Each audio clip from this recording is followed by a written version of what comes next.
सबसे पहले ऑब्स अब हम डिस्कस करेंगे। ऑब्स क्या है कि कोई भी प्रेग्नेंट फीमेल को जो इश्यूज होते हैं उसको हम ऑब्स कहते हैं। ठीक है। अब इसमें सबसे पहले जो मोस्ट कॉमन है वो है एमेनोरिया। वो हमने कल लास्ट लेक्चर में कर लिया था कि सेकेंडरी एमेनोरिया की most common cause is pregnancy. तो इसमें बीटा एचसीजी सबसे पहले टेस्ट हम करेंगे। तो ये वही चीज जो हमने उस दिन कर ली थी, ये वही है। अब आ जाते हैं इसके वेरियस मेथड्स के ऊपर। हम कौन कौन से मेथड्स के साथ डेटिंग कर सकते हैं। सबसे पहले आ जाता है जेस्टेशनल एज। ये स्टार्ट होता है नंबर ऑफ डेज या weeks since the last LMP. आपने एलएमपी से स्टार्ट करते हैं, लास्ट मेंस्ट्रुअल पीरियड से। उन वहां से हम नंबर ऑफ डेज गिन लें या नंबर ऑफ वीक्स गिन लें, ये जेस्टेशनल एज होगी। दूसरा तरीका जो हम कर सकते हैं वो एक फॉर्मूला है नेगल रूल का। इसके अंदर आपने क्या करना है, एस्टिमेशन आप ये लगाते हैं कि जो एलएमपी की डेट है उसमें से 3 मंथ्स माइनस करते हैं और 10 डेज ऐड कर देते हैं, तो हमारे पास निगल रूल आ जाता है। अब इन्होंने एग्जांपल जैसे कि दी हुई है एक यहाँ पर एग्जांपल है कि जी एलएमपी जो है 1 अक्टूबर की है 2017।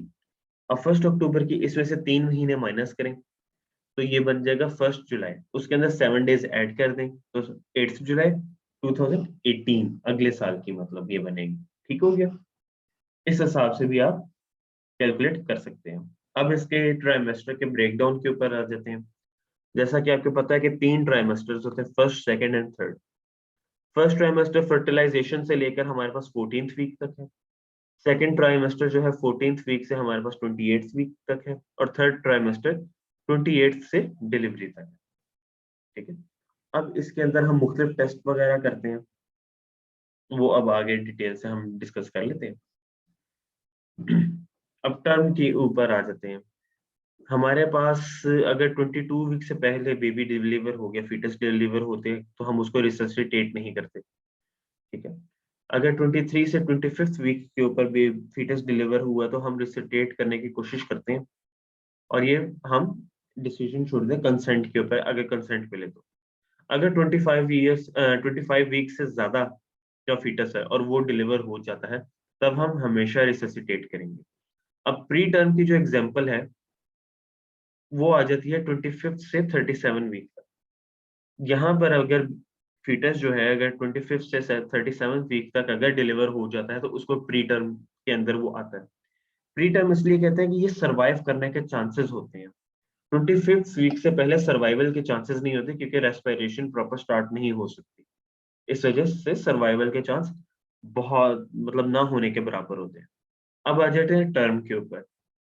एक है अर्ली टर्म। ये हमारे पास 37th वीक से 38th वीक तक है।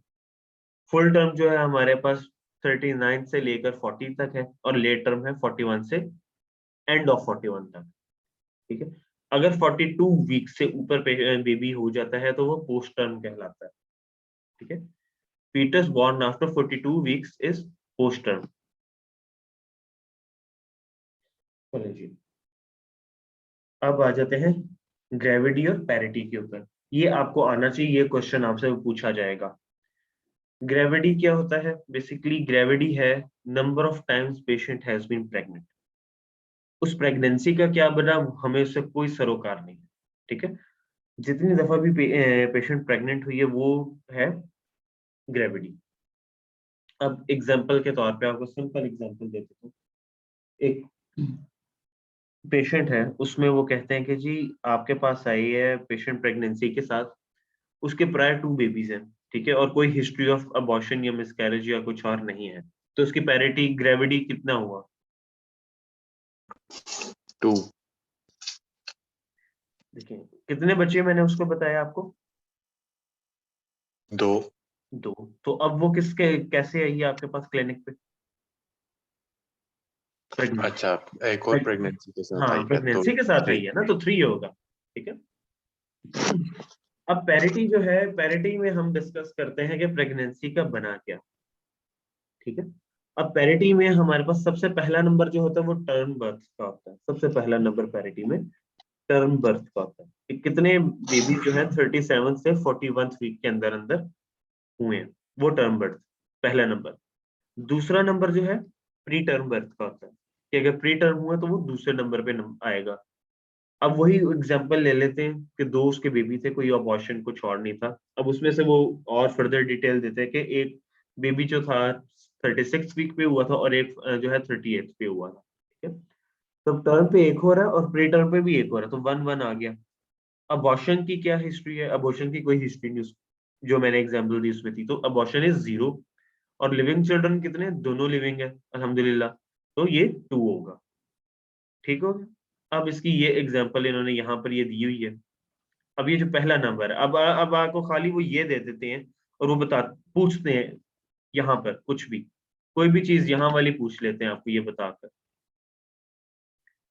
मतलब क्वेश्चन के अंदर उन्होंने आपको दे दिया G6P2 1 2 4, तो वो आपसे पूछते हैं कि कितनी इस पेशेंट के अंदर अबॉर्शन हुई है। तो तीसरा नंबर अबॉर्शन का है, चौथा नंबर लिविंग चिल्ड्रन का है। अब ये देखिए 6 है टोटल नंबर ऑफ प्रेगनेंसीज, ये जो 2 है सबसे पहला नंबर वो टर्म बर्थ का है, प्री टर्म बर्थ का जो है ये 1 है। ठीक है, उसके बाद अबॉर्शन का ये 2 है और टोटल लिविंग चिल्ड्रन 4 है।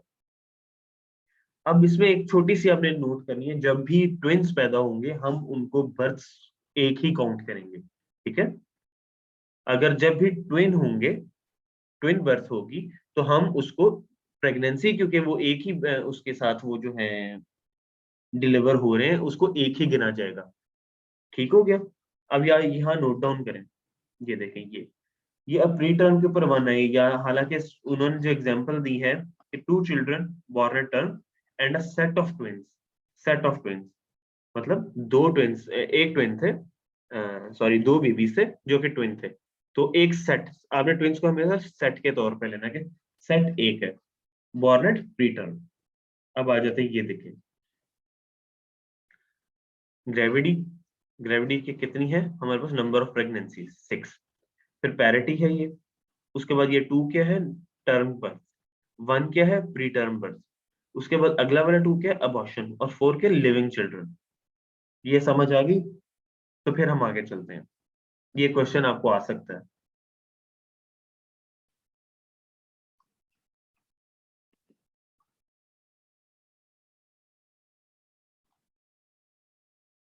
चलें आगे चलते हैं। हाँ, कोई क्वेश्चन है तो काइंडली पूछ लें। नहीं सर, समझ आ गई। ठीक हो गया। अब ये क्वेश्चन है, इस क्वेश्चन के ऊपर हम बाद में आएंगे। सबसे पहले हम मेनली ये साइंस पूछ रहा है। A 20-year-old woman presents to the office because she believes that she is pregnant. Her sexual partner usually pulls out but did not do so 2 weeks ago. She is now 4 weeks late for her menstruation. Which of the following is one of the first signs of pregnancy found on physical examination? ठीक है? अब science of ये pregnancy पूछ रहे हैं कि first sign कौन सा।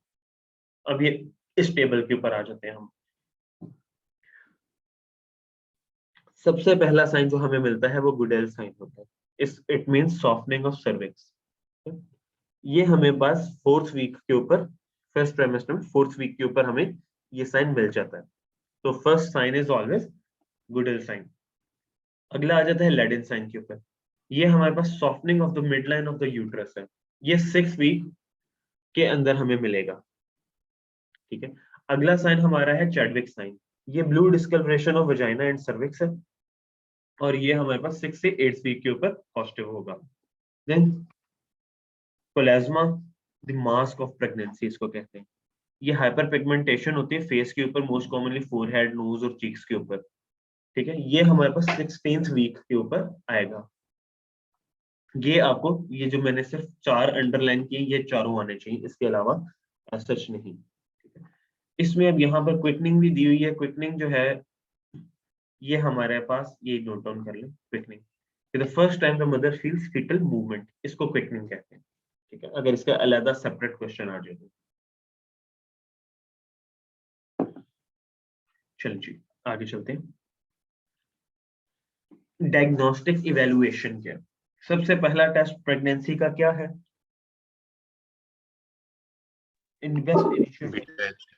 Beta HCG.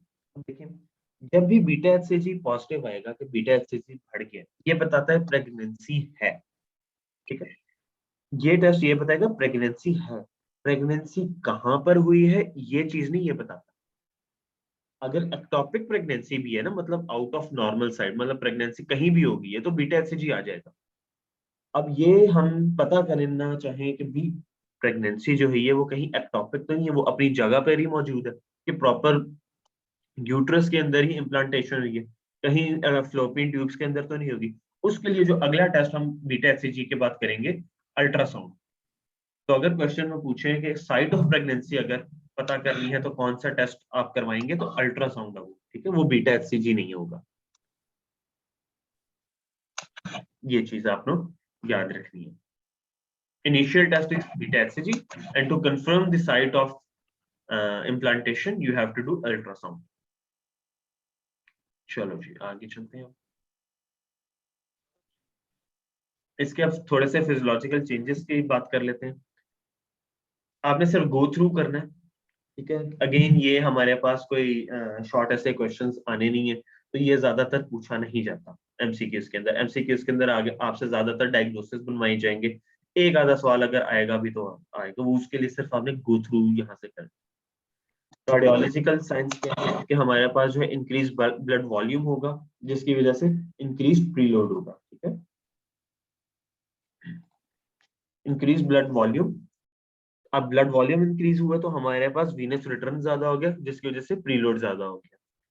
दूसरी बात, हमारे पास सिस्टेमिक सर्कुलेशन की रेजिस्टेंस कम हो जाएगी, जिसकी वजह से डिक्रीज आफ्टर लोड हो जाएगा, ठीक है। कार्डिक आउटपुट इंक्रीज हो जाएगा, क्योंकि अब उस कार्डिक आउटपुट ने एक और पूरे एक बेबी को उसने ट्रांसपोर्ट करना है ब्लड को, इसलिए कार्डिक आउटपुट ज्यादा हो जाएगा। हार्ट रेट इंक्रीज हो जाएगा, ठीक है। ये सारी हमारे पास फिजियोलॉजिकल चेंजेस होती है। रेस्पिरेटरी के अंदर हमारे पास जो है एलिवेशन ऑफ डायफ्राम हो सकता है, ठीक है। हमारे पास जो है FEV1 और FVC रेशियो जो है वो सेम रहती है, उसमें कोई ऐसा चेंज नहीं आता, लेकिन टाइडल वॉल्यूम हमारे पास इंक्रीज हो जाता है। कोई बता सकता है टाइडल वॉल्यूम क्या है? Sir, the normal volume we breathe in and exhale out. अच्छा, और vital capacity? Vital capacity, sir ये वो कैपेसिटी होती है माइनस जिसके अंदर रेजिडुअल वॉल्यूम इंक्लूड नहीं होती। हाँ, बाकी सारी के सारा इंक्लूड होता है, ठीक है। चलें जी, जीआईटी में ये क्या करता है, ये मोशन मॉर्निंग सिकनेस कॉज करवाता है स्पेशली, ठीक है। ये हमारे पास इंक्रीज इन एस्ट्रोजन और प्रोजेस्टेरॉन की वजह से होता है, ठीक है। And HCG made by placenta. हमारे पास गैस्ट्रोइसोफेजियल रिफ्लक्स हो जाता है, क्यों? क्योंकि लोअर इसोफेजियल स्फिंक्टर जो है उसकी टोन डिक्रीज हो जाती है due to effect of progesterone. अगर आपसे कॉज ऑफ गर्ड पूछ लें या cause of motion sickness, morning sickness पूछ लें, तो ये कॉजेज होंगी। मॉर्निंग सिकनेस की कॉज है increase in oestrogen, progesterone, HCG. और जो हमारे पास गैस्ट्रोइसोफेजियल रिफ्लक्स है, गर्ड जिसको कहते हैं, वो हमारे पास उसकी कॉज है effects of progesterone, increase progesterone. Renal में क्या है, हमारे पास जीएफआर इसमें इंक्रीज होता है, क्योंकि अब हमारे पास ज्यादा फिल्टर आउट करना है उसने चीजों को, ज्यादा जो है जो बेबी से भी आ रहा है सारी चीजें, ठीक है। बेबी की जो एक्स्ट्रा प्रोडक्ट्स हैं वो भी यहाँ पर हमारे पास फिल्टर आउट होंगी, तो जीएफआर इंक्रीज करेगा। चले जी, प्री नेटल केयर में फर्स्ट ट्राइमेस्टर के ऊपर आपके पास पेशेंट आई है, तो आपने जो चीजें याद रखनी है क्या, कि हमने पेशेंट को प्रायर कि प्रेगनेंसी से पहले भी अगर वो कोई आपके पास क्लिनिक के ऊपर आता है और वो कहती है कि जी मैं प्रेग्नेंट होना चाहती हूँ, ठीक है, तो you have to start giving her folic acid 0.4 milligram per day, ठीक है। आपने ये प्रेगनेंसी होने से पहले ही स्टार्ट कर देनी चाहिए, और वो पेशेंट लेती रहेगी फॉलिक एसिड। दूसरी चीज, आपने हर पहले ट्राइमेस्टर के ऊपर, फर्स्ट ट्राइमेस्टर पे हर 4 to 6 वीक्स के ऊपर दोबारा चेकअप करवाना है। इससे जल्दी नहीं बुलाना, ठीक है, बार बार नहीं आपने बुलाना। ये उसके बाद जो हमारे पास जेस्टेशनल एज वगैरह और ये करने के लिए जो अल्ट्रासाउंड किया जाता है, सबसे पहले जेस्टेशनल एज को बनाने के लिए कि जेस्टेशनल एज कितनी है, ये आपको टाइम फ्रेम याद होना चाहिए। 9 to 13 वीक्स के ऊपर हमारे पास अल्ट्रासाउंड होता है। ठीक है। 9 से 13 वीक्स के ऊपर जेस्टेशनल एज के लिए हम असेस करते हैं, और डाउन सिंड्रोम के लिए भी मुख्तलिफ टेस्ट करा सकते हैं। अब सेकंड ट्राइमेस्टर के ऊपर आ जाते हैं। सेकंड ट्राइमेस्टर के ऊपर हमने ट्रिपल स्क्रीन करना है, ठीक है, और क्वाड स्क्रीन करना। अब ट्रिपल स्क्रीन के अंदर तीन टेस्ट जो होते हैं वो आपको अगेन पता होना चाहिए कि इसमें हमारे पास सीरम अल्फा प्रोटीन होता है, बीटा एचसीजी होता है और एस्ट्रायोल होता है। और इसी जो चौथा जो क्वाड स्क्रीन है उसके अंदर हम ऐड कर देते हैं इनहिबिन ए को, तो ये क्वाड स्क्रीन हो जाता है। ये हमारे पास कब होता है? एक 15 वीक्स पे होता है ट्रिपल, 20th वीक पे जो है एंड पे हम क्वाड स्क्रीन कर सकते हैं। इस टाइम फ्रेम के अंदर हमारे पास ट्रिपल और क्वाड स्क्रीन होता है। ये ज्यादातर नहीं पूछा जाता, लेकिन अगेन पता होना चाहिए आपको। अगेन ट्रिपल स्क्रीन में maternal serum alpha protein, beta HCG और एस्ट्रायोल। क्वाड स्क्रीन में यही सारी चीजें प्लस इनहिबिन 1 ए। चलिए थर्ड ट्राइमेस्टर के अंदर आ जाते हैं। अच्छा, क्योंकि हमारे पास जब भी प्रेगनेंसी होती है तो एसोसिएशन हमारे पास जेआईटी की में कॉन्स्टिपेशन होती है, तो always give stool softeners with iron supplements. ठीक है, हमने स्टूल सॉफ्टनर्स और आयरन सप्लीमेंट्स लाजमी देने हैं। अब आ जाते हैं मुख्तलिफ टेस्टिंग के ऊपर। ये हमारे पास 27th वीक के ऊपर हम सीबीसी करवाते हैं। ठीक है, अगर हीमोग्लोबिन कम हुई तो रिप्लेस करना आयरन को। ये मेन इंपॉर्टेंट चीज है। मेन जो कट ऑफ वैल्यू है 24th या 25th वीक के ऊपर हम हमेशा जेस्टेशनल डायबिटीज को चेक करते हैं। ठीक है, ये नोट डाउन कर लें, यहाँ तो 24 से 28 इन्होंने दिया हुआ है, लेकिन क्वेश्चन के अंदर मोस्टली 24 या 25 वीक्स उन्होंने आपसे पूछेंगे कि तब हमने जेस्टेशनल डायबिटीज को चेक करना है। ठीक है, 36 वीक के ऊपर हम जो है उसके कल्चर वगैरह क्लेमीडिया या गोनोरिया को चेक करते हैं कि एसटीडी तो नहीं है पेशेंट को, किसी वजह से हुआ, और अगर हो तो हम ट्रीटमेंट देंगे या प्रोफाइलेक्टिक एंटीबायोटिक्स देते हैं। चलिए अब एक छोटे सी ये है ब्रैक्सटन हिक्स कॉन्ट्रैक्शंस। ये फॉल्स कॉन्ट्रैक्शंस होती हैं बेसिकली थर्ड ट्राइमेस्टर के अंदर। इनका हमारे पास लेबर से कोई ताल्लुक नहीं होता इन कॉन्ट्रैक्शंस का। हम लेकिन जब भी कंट्रैक्शंस होंगी आपने पेशेंट को जो है उसके सर्विक्स को चेक करना है। अगर डायलेशन या इफेसमेंट नहीं है तो the diagnosis is Braxton Hicks contraction. ठीक है, चलो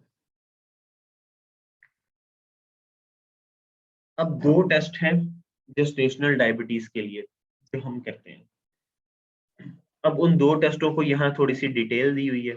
ग्लूकोज चैलेंज टेस्ट, इसमें पेशेंट फास्टिंग है नहीं फास्टिंग हमें फर्क नहीं पड़ता, हमने उसको 50 ग्राम ऑफ ग्लूकोज देने और 1 घंटे के बाद उसको उसका टेस्ट करना। अगर 130 से 140 से ऊपर हमारे पास रिजल्ट आ जाता है तो हमारा अगला होता है ऑरल ग्लूकोज टॉलरेंस टेस्ट। ठीक है, अगर ये 130 से कम होता है वैल्यू तो हमें रूल आउट हो जाता है कि पेशेंट को जेस्टेशनल डायबिटीज नहीं है। ठीक है, अगर 130 या 140 से ऊपर आती है वैल्यू तो हम हमेशा ग्लूकोज टॉलरेंस टेस्ट करें। आपने बस एक चीज याद रखनी है, क्वेश्चन में अगेन ये 130 से 140 एक रेंज है, तो वो आपको कंफ्यूज नहीं करेंगे इस रेंज के बीच वाली। या तो वो आपको देंगे वैल्यू यदि पेशेंट 145 के साथ आया तो तब क्या करेंगे, या आपको वो देंगे कि 125 या 128 के साथ आए तब क्या करेंगे।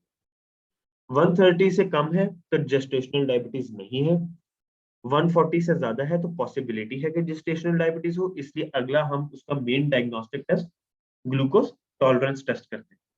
इसमें हम फास्टिंग पेशेंट को हम ग्लूकोज की इंजेक्शन देंगे 100 ग्राम, और उसके पहले घंटे, दूसरे घंटे और तीसरे घंटे के ऊपर हम लेवल्स चेक करेंगे, और इन तीन में से कोई सी भी दो खराब रीडिंग्स आ जाएंगी तो डायग्नोसिस इज जेस्टेशनल डायबिटीज। अच्छा, कोई मुझे बता सकता है कि जेस्टेशनल डायबिटीज को हम 25th वीक पे क्यों चेक करते हैं, पहले क्यों नहीं करते?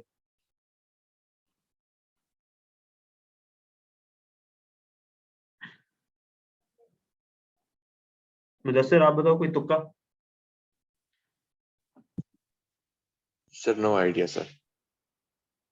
देखिए, अगर हम पहले करेंगे ना तो जेस्टेशनल डायबिटीज बेसिकली क्या है कि वो पेशेंट जिसको पहले डायबिटीज नहीं था, ठीक है, वो पेशेंट जिसको पहले डायबिटीज नहीं था, अब जो प्रायर पेशेंट होगा जिसको पहले से डायबिटीज का मसला है, उसके अंदर ये टेस्ट पहले ही खराब होना शुरू हो जाएंगे, ठीक है, उसमें ये टेस्ट पहले ही खराब होंगे। लेकिन जो जेस्टेशनल डायबिटीज है वो हमेशा 20th वीक के बाद जो है वो होती है।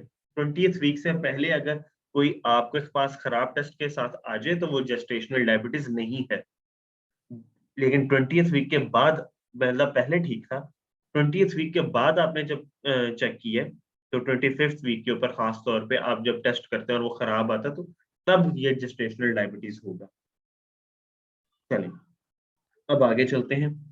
हमारे पास डायग्नोस्टिक जेनेटिक टेस्टिंग भी करते हैं हम, कोरियोनिक विलेस सैंपलिंग, सीवीएस के नाम से भी इसको कर लेते हैं। इसमें हमारे पास ऑब्टेन करता है फीटल कैरियोटाइप, ये डायग्नोसिस ऑफ डाउन सिंड्रोम या कोई भी ऐसी जो क्रोमोसोमल एबनॉर्मेलिटी है या कोई भी टर्नर सिंड्रोम वगैरह है, ये उनको डायग्नोस करते हैं।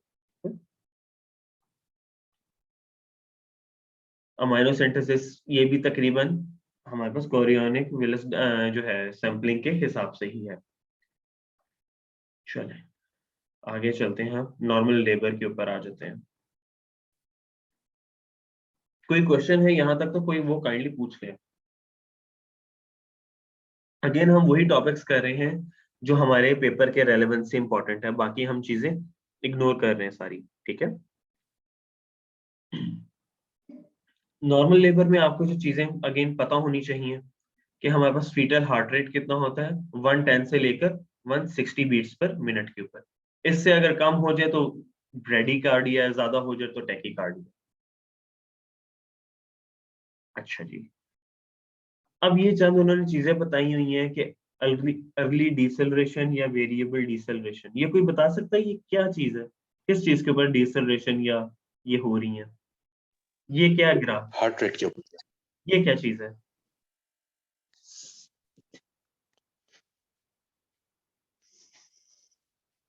सफी जी, क्या चीज? Sir deceleration and acceleration graph. ये सीटीजी इसको कहते हैं, ठीक है, बेसिकली ये सीटीजी का ग्राफ है।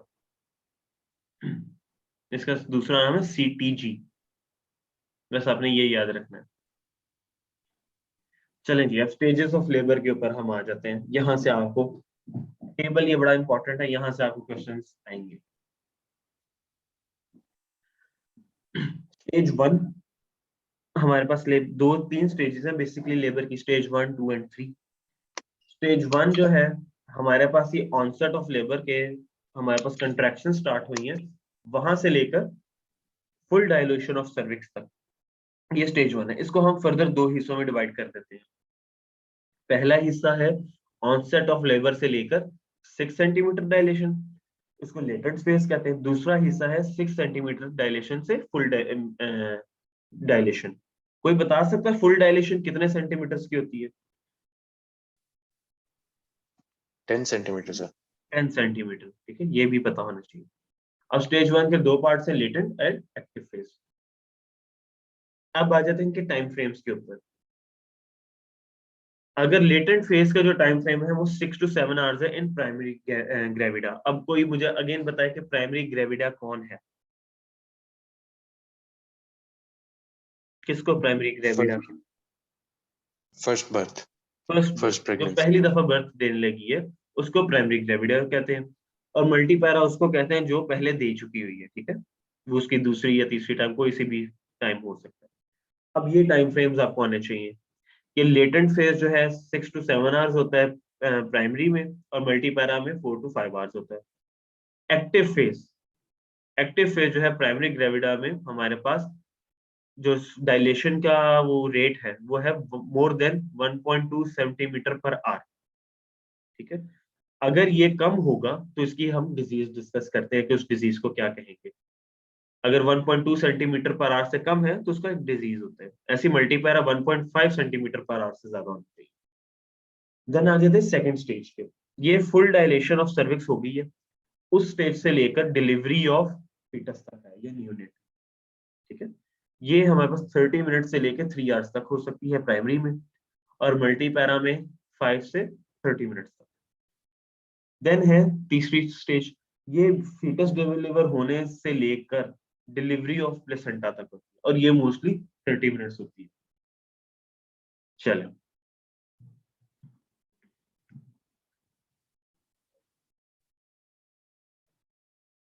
ये मुख्तलिफ जो है, अब ये देखेंगे इफेसमेंट जो आपको मैं थोड़ी सी बता देता हूँ इफेसमेंट क्या होती है। एक डायलेशन होती है और एक इफेसमेंट होती है। ये है नॉर्मल सर्विक्स, ठीक है। अब ये प्रेजेंटेशन हो गई है, अब लेबर स्टार्ट होने लगी है ये। अब ये इफेस्ड नहीं है, ये देखिए थिकनेस, थिकनेस ज्यादा है। जब ये थिकनेस कम होना शुरू हो जाएगी ना तो तब उसको इफेसमेंट। अब यहाँ इसमें देखें ये फुली इफेस हो गई है, ठीक है, फुली इफेस होगी और ये 1 सेंटीमीटर की डायलेशन। अगर ये बंद भी हो तो हम इसको कहेंगे फुली इफेस्ड नॉट डायलेटेड, ठीक है। ये इफेसमेंट है। ये आप दोनों इनका कंपैरिजन देख लें। चलिए अब ये हमारे पास जो है मुख्तलिफ प्रेजेंटेशन की वो लेवल्स हैं, -5, -4, -3, -2, -1, 0। आपको 0 का पता होना चाहिए। इस 0 हम लेते हैं इशियल स्पाइन पे, और +5 प्रेजेंटेशन अगर हो तो वो इशियल ट्यूबरोसिटी है। ये आपको पता होना चाहिए। इशियल स्पाइन के ऊपर 0 लेवल आता है और +5 के ऊपर इशियल ट्यूबरोसिटी आती है, ठीक है। चलिए जी,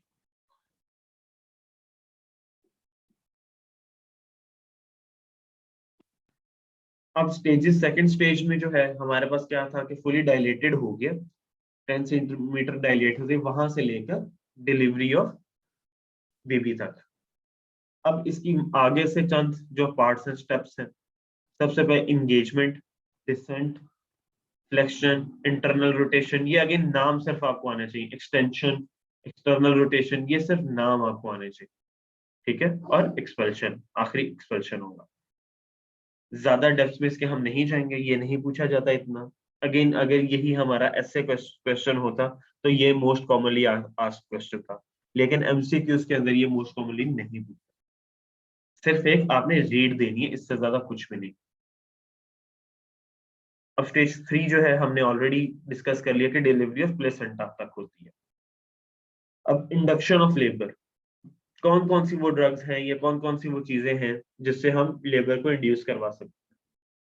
प्रोस्टाग्लैंडिन E2 और oxytocin.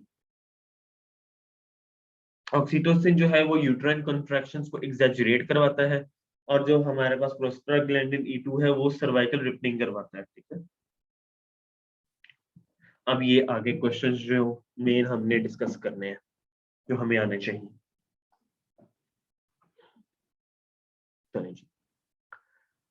A 29-year-old woman with a medical history of chlamydia presents with the left lower quadrant abdominal pain for the past 80 hours. She also states that she has some abnormal vaginal bleeding. Her LMP was 6 weeks ago. On physical examination, the patient temperature is 37.2, heart rate normal, blood pressure normal, respiratory rate normal. Which of the following is the most likely diagnosis? अब देखें, main इसमें जो clue उन्होंने दे दिया है वो है LMP, ठीक है। LMP 6 वीक्स हो गई। दूसरी चीज जो क्लू है कि left lower quadrant abdominal pain है, ठीक है, और साथ हमारे पास थोड़ी सी अबनॉर्मल वेजाइनल ब्लीडिंग है। अब इसमें ना तो ओवेरियन टॉर्जन में ये होता है, ओवेरियन सिस्ट के अंदर भी हमारे पास LMP के साथ कोई रिलेशन नहीं होता। ओवेरियन टॉर्जन में पेन हो सकती है, लेकिन अगेन LMP के साथ कोई रिलेशन नहीं है। LMP हो जानी चाहिए थी 2 वीक्स प्रायर, ठीक है। 6 वीक्स के लिए अगर LMP नहीं हुई, इसका मतलब वो ऑलमोस्ट 4 वीक्स लेट है पेशेंट। अब LMP लेट होने का मतलब है कि प्रेगनेंसी, पॉसिबल प्रेगनेंसी है, लेकिन उसको लोअर क्वाड्रेंट पेन भी हो रही है, तो ये नॉर्मल प्रेगनेंसी नहीं है। तो the answer to this question is ectopic pregnancy, ठीक है। चलिए अब आ जाते हैं एक्टोपिक प्रेगनेंसी को डिस्कस करते हैं डिटेल के साथ। Ectopic pregnancy is the pregnancy that implants in an area outside the uterus. This is commonly occurring ampulla of the fallopian tube. अच्छा, ampulla of fallopian tube से मुझे याद आया क्वेश्चन। कोई मुझे बता सकता है कि फर्टिलाइजेशन कहाँ पर होती है?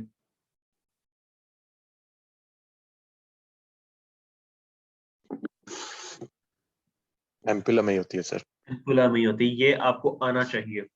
ये एनाटमी के हिसाब से, एम्ब्रियो के हिसाब से ये क्वेश्चन आ सकता है कि which of the following is the most important common site of fertilisation. तो एम्पुला में ही एम्पुला फ्लोपियन ट्यूब के अंदर ही फर्टिलाइजेशन होती है। ठीक है, चलो अब यहाँ पर क्या क्या हो रहा है कि जहां पर फर्टिलाइजेशन हुई मोस्टली वहां पर ही ये इम्प्लांटेशन हो जाती है, तो इसको एक्टोपिक प्रेगनेंसी कहते हैं। इसके रिस्क फैक्टर्स क्या हैं? पेल्विक इन्फ्लेमेटरी डिजीज, मैंने आपको बताया था इसके साथ एक कॉम्प्लिकेशन होती है, वो क्या था?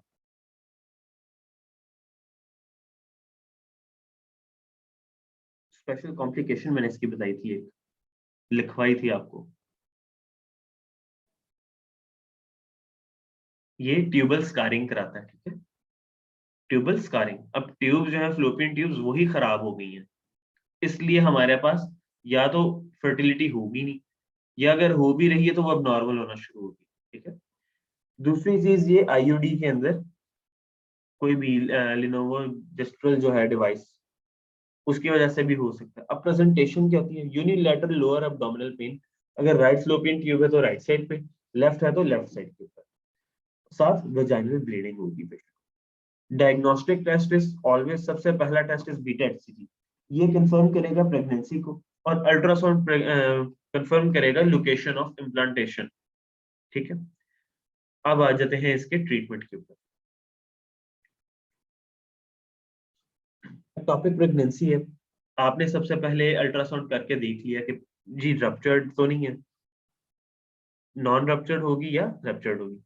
अब अगर रप्चर नहीं है तो दो तरीके हैं, सबसे पहले हम मेडिकल ट्रीटमेंट देंगे, मेडिकल ट्रीटमेंट 2 से 3 स्टेजेस में देंगे, नहीं होगा फिर हम सर्जरी की तरफ जाएंगे। अगर रप्चर्ड है तो अब पेशेंट स्टेबल है या नहीं, अगर स्टेबल है तो सर्जरी, अगर स्टेबल नहीं है तो हम उसको आईवी फ्लूइड्स देंगे, ब्लड प्रोडक्ट्स, डोपामिन वगैरह, क्योंकि ब्लीडिंग होगी ना, ब्लीडिंग की वजह से पेशेंट ये हो सकता है कि उसको टैकीकार्डिया हो और उसका जो है बीपी डिक्रीज कर गया हो, तो इसलिए हम पहले उसको स्टेबल करेंगे और फिर सर्जरी की तरफ लेके जाएंगे। रप्चर्ड प्रेगनेंसी के अंदर medical treatment is never the right answer. चलिए, अब हमने मेडिकल ट्रीटमेंट करने से पहले क्या अगेन चीज थी, हमने पहले मॉनिटर करना है एनीमिया को और ब्लड टाइप्स को हमने देखना। ठीक है, the most important drug in ectopic pregnancy जो मेडिकल ट्रीटमेंट है दैट इज मेथोट्रेक्सेट। ठीक है, मेथोट्रेक्सेट हम लाजमी देंगे पेशेंट को। और इसका जो डायग्नोसिस है एक्टोपिक प्रेगनेंसी का, अगर अल्ट्रासाउंड अवेलेबल नहीं है तो हम दूसरी तरीका क्या है डायग्नोज करने का, severe rise in beta HCG. Beta HCG बहुत तेजी से हमारा राइज करता है, वैसे एक्टोपिक में नॉर्मल में इतना तेजी से राइज नहीं करता। अब बीटा एचसीजी ही हम ट्रीटमेंट ऑप्शंस के हिसाब से भी देखेंगे कि हम ट्रीटमेंट मेथोट्रेक्सेट का दिया, अब हम बीटा एचसीजी कराएंगे। अगर बीटा एचसीजी के अंदर डिक्रीज 50% डिक्रीज आया पहले 4 से चौथे दिन से 7वें दिन के अंदर अंदर बीटा एचसीजी कराया, अगर 15% डिक्रीज है तो हमारे पास थेरेपी काम कर रही है। अगर डिक्रीज नहीं है तो हम दोबारा मेथोट्रेक्सेट देंगे, सेकेंड डोज देंगे। If there is no decrease हम सेकेंड डोज देंगे और फिर दोबारा हम पेशेंट का बीटा एचसीजी थोड़े दिनों बाद चेक करेंगे। अगर फिर फर्क नहीं पड़ा तो फिर हम सर्जरी पेशेंट की करेंगे। ठीक है, ये स्टेप वाइज मैनर है इसका। ये देखें यहाँ पर एल्गोरिथम उन्होंने दे दिया। First dose of methotrexate given 4 to 7 days later beta hCG level drops more than 15%, तो continue with the same therapy तब जब तक बीटा एचसीजी रुक नहीं जाता, खत्म नहीं हो जाता कंप्लीटली जीरो। अगर ड्रॉप नहीं आया तो हम सेकेंड डोज देंगे मेथोट्रेक्सेट की और उसके बाद इवेलुएट करेंगे कि ड्रॉप को। अगर ड्रॉप आ गया है तो अगेन हम यही थेरेपी कंटिन्यू रखेंगे जब तक हमारे पास जीरो पे नहीं आ जाता। अगर ड्रॉप नहीं आया तो फिर हम सर्जरी की तरफ जाएंगे। आई होप ये आपको बात समझ आ गई। ये काफी क्लियर कट इन्होंने एक्टोपिक प्रेगनेंसी का ट्रीटमेंट दिया हुआ, ये अगेन आना चाहिए आपको। हो सकता है आपसे ये 15% ड्रॉप का ना पूछे, लेकिन आपसे वो मेडिकल ट्रीटमेंट लाजमी इसका पूछे। चलिए, अब मेथोट्रेक्सेट कब नहीं देना। ठीक है, अगर हिस्ट्री के अंदर वो बता दें कि इम्यूनो डेफिशिएंट पेशेंट है, कोई इम्यूनो डेफिशिएंसी है, या पेशेंट वो बता दे कि नॉन कंप्लाइंट पेशेंट है, अपनी ड्रग्स को, उसको पहले भी हिस्ट्री मौजूद है कि वो अपनी ड्रग्स जो है, जो भी दवाइयां हैं वो सही तरीके से नहीं लेती, या अगेन हमें याद है कि ये लिवर टॉक्सिसिटी करवाती थी मेथोट्रेक्सेट, तो अगर पेशेंट को पहले से ही उसके ALT AST रेज्ड है तब नहीं करेंगे, या अल्ट्रासाउंड के ऊपर हमें कंफर्म हो गया कि एक्टोपिक जो है वो काफी बड़ी हो चुकी है, मोर देन 3.5 सेंटीमीटर, तो तब भी हम मेथोट्रेक्सेट नहीं देंगे क्योंकि उसका हमें फायदा ही नहीं होगा। अब सर्जरी क्या है, सर्जरी के ऑप्शंस क्या हैं, इसमें दो ऑप्शंस हैं। फ्लोपियन ट्यूब के अंदर हमें एक कट करके होल बना देना, या फ्लोपियन ट्यूब्स को ही रिमूव कर देना। कटिंग अ होल को सल्पिंजोटमी सल्पिंजोस्टमी कहते हैं, और रिमूवल को हम सल्पिंजेक्टमी कहते हैं। अगेन कटिंग अ होल को हम कहते हैं सल्पिंजोस्टमी, और रिमूव करने को सल्पिंजेक्टमी। चलिए आगे चलते हैं। कोई क्वेश्चन अगेन यहां तक आपको?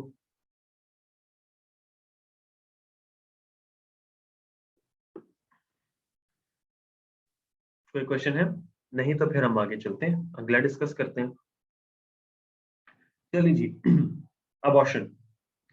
अब ये MCQ हम डिस्कस करते हैं, पहले इसके टेबल के ऊपर है जो हमने आना चाहिए अगेन। एक तो साइंस और सिम्टम्स इसका क्या है, क्रैम्पिंग या एब्डोमिनल पेन और वजाइनल ब्लीडिंग, लेकिन कभी भी सिर्फ ये चीज देख के आपसे डायग्नोसिस नहीं पूछा जाएगा, हमेशा आपको प्रेजेंटेशन बताई जाएगी अल्ट्रासाउंड की। अब ये इसकी टाइप्स हैं, complete, incomplete, inevitable, threatened, missed और सेप्टिक। अब आ जाते हैं कंप्लीट अबॉर्शन।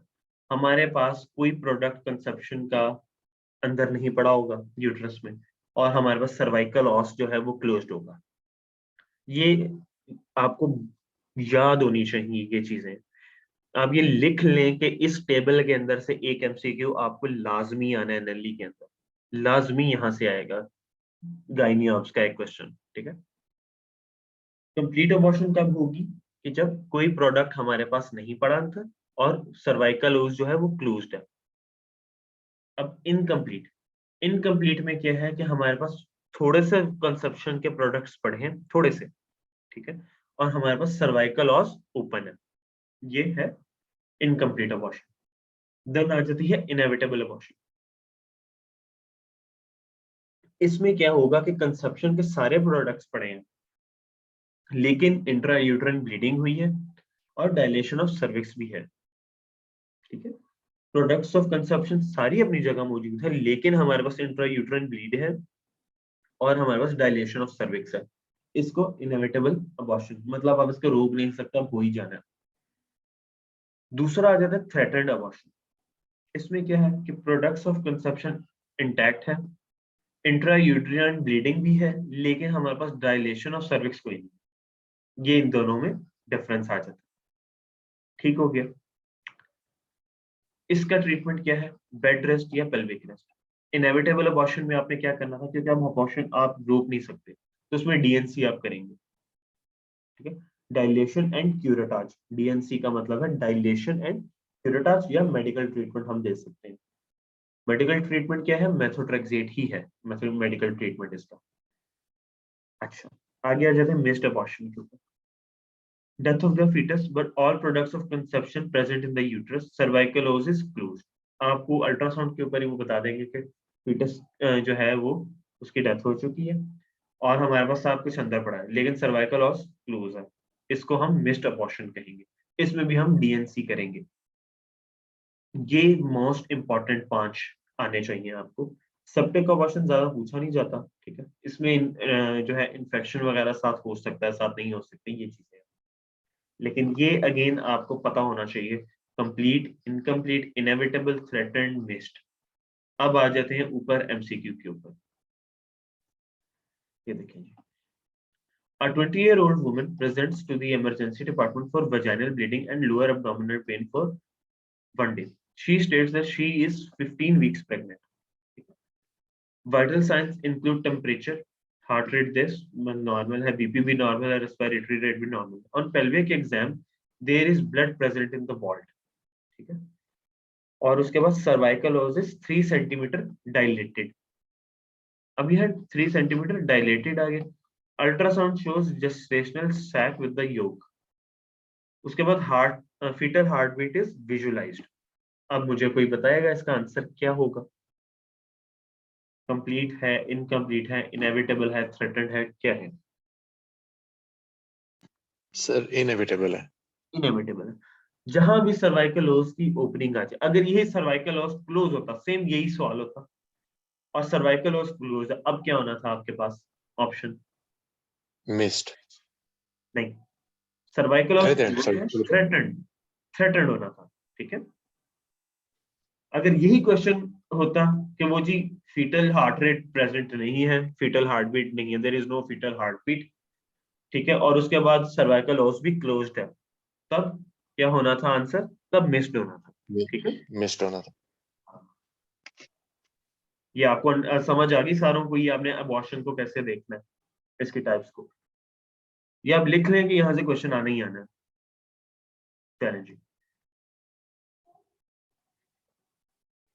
ये अगेन वही चीज समराइज की हुई है जो हमने ऑलरेडी कर ली है। अच्छा, मैं सॉरी, इसमें एक चीज जो है गलत वो बोल गया हूँ। जो मोस्टली जो आप यूज करते हैं इसमें मेडिकल ट्रीटमेंट के तौर पे, वो मिसोप्रोस्टोल है, ठीक है। वो मेथोट्रेक्सेट नहीं है, वो सिर्फ एक्टोपिक प्रेगनेंसी के लिए यूज होता है। यहाँ का जो मेडिकल ट्रीटमेंट है जो हम करेंगे अबॉर्शन का, वो मिसोप्रोस्टोल है। ये हमारे अफसोस से कहना पड़ता है, बहुत अफसोस से कहना पड़ता है, हमारे ये जितने भी शहरों के अंदर ये चीज ढकी छुपी रह जाती है, लेकिन यहाँ पर आउट चीज हो जाती है। अब जैसे मैं एक बीएचयू के ऊपर काम कर रहा था, यहाँ पर बहुत सारे ऐसे पेशेंट्स आते हैं जो है मिसोप्रोस्टोल को लेने के लिए, या वो आपको आपको मुंह बोले पैसे देने के लिए वो तैयार होता है कि जी हमें ये दे दें। और उस वजह से होता क्या है कि यहाँ के जो अताई हैं, क्वैक्स बैठे हुए हैं, वो प्रोवाइड करते हैं ऐसी चीजें। उनके प्रोवाइड करने से क्या होता है कि अबॉर्शन जब भी देखें आपने अंडर सुपरविजन होनी चाहिए, अगर बहुत सी मेडिकल ट्रीट वो है भी। पहली तो चीज है कि एथिकली ही रॉन्ग है, मतलब जब तक ये एक एथिकल क्वेश्चन भी आपसे मैं ये जो है ये कंसेंट बेसिस के ऊपर भी क्वेश्चन आपको आ सकता है, इसलिए मैं थोड़ी आपसे से स्टोरी शेयर कर रहा हूँ कि अगर फीमेल को या बेबी को कोई जो है लाइफ थ्रेटनिंग कंडीशन नहीं है, तो you have there is no option to do abortion, मतलब आप कर ही नहीं सकते अबॉर्शन। अबॉर्शन सिर्फ तब इंडिकेटेड है एथिकली और लॉफुली जब हमारे पास जो मदर है उसकी जो है जान को खतरा, ठीक है, सिर्फ तब हम अबॉर्ट करवा सकते हैं, और वो भी अंडर सुपरविजन, गायनोकोलॉजिकल सुपरविजन होना चाहिए। काफी ज्यादा मीडिया के ऊपर भी एक खबर आई थी कि ऐसी जो है एक फीमेल की अबॉर्शन उन्होंने करवाना चाहा और उनकी डेथ हो गई, तो वो यही वजह होती है, क्योंकि हम ये नॉर्मली चीज होती नहीं है, कोई करता नहीं है, क्योंकि ये एथिकली और लॉफुली रॉन्ग है, आपके खिलाफ केस हो सकता है। तो जो लोग करते हैं वो फिर इसके जिम्मेदार भी नहीं होते, तो काफी काम खराब हो जाता है। चलिए जी, आगे चलते हैं, मल्टीपल जेस्टेशंस की बात करते हैं। मल्टीपल जेस्टेशंस को आपने किस तरीके से थोड़ा सा देखना, प्रेजेंट कैसे करें? एक्सपोनेंशियल ग्रोथ ऑफ यूट्रस, एकदम बहुत ज्यादा जो है ना यूट्रस की ग्रोथ होगी, और साथ रैपिड वेट गेन होगा मदर का।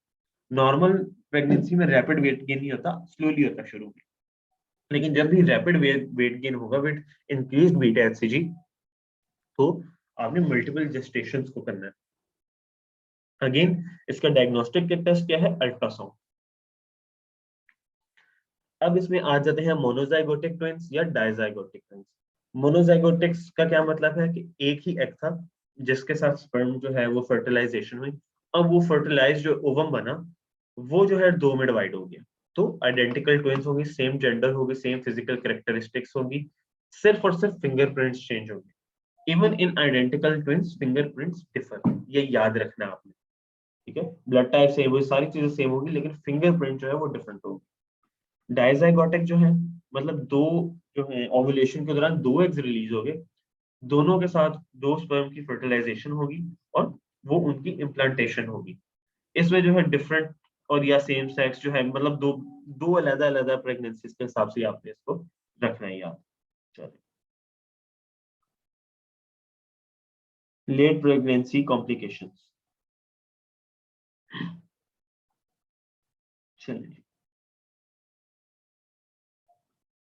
A 28-year-old woman in her 28th week of pregnancy presents with severe lower back pain. ठीक है, एक तो ये point. Severe lower back pain. She complains that the pain is cyclical and it seems to be increasing in intensity. On physical examination, she seems to be in pain. Her temperature is normal. Heart rate is 104. BP is 135/80. Respiratory rate भी ठीक है. On pelvic examination, her cervix is 3 centimeter dilated. Which of the following is the most likely diagnosis? अब cervix dilation हो गई है. जब भी cervix dilation हो गई है, इसका मतलब है कि पेशेंट जो है वो लेबर में चली गई है. ये आपने याद रखना है. लोअर बैक पेन भी है, ठीक है. बाकी कोई ऐसा गश ऑफ ब्लड या कोई और चीज नहीं दी हुई, और हमारे पास मेन इसमें क्लू है सर्विक्स की डायलेशन ऑफ 3 सेंटीमीटर. तो अब ये प्री टर्म लेबल आंसर होगा. Combination of contractions with cervical dilatation. ठीक है, ये है हमारे पास प्री टर्म लेबल. आगे pre mature rupture of membranes को हम आगे डिस्कस कर लेते हैं. प्री टर्म लेबल कब होती है? कॉन्ट्रैक्शंस हो, डायलेशन ऑफ सर्विक्स हो, और हमारे पास 20 से लेकर 37th वीक तक हो. अब मुझे बताएं तो 20 वीक्स पे हमारे पास डिलीवरी होगी, वो वायबल होगी कि नहीं? वो सर्वाइव कर सकते हैं कि नहीं? नहीं. नहीं. ठीक है. 25th वीक के बाद आपके जो है सर्वाइवल के चांसेस जरा ज्यादा होते हैं, क्योंकि हमारे पास लंग्स जो है वो मैच्योर करना शुरू हो जाते, बन जाते हैं एटलीस्ट.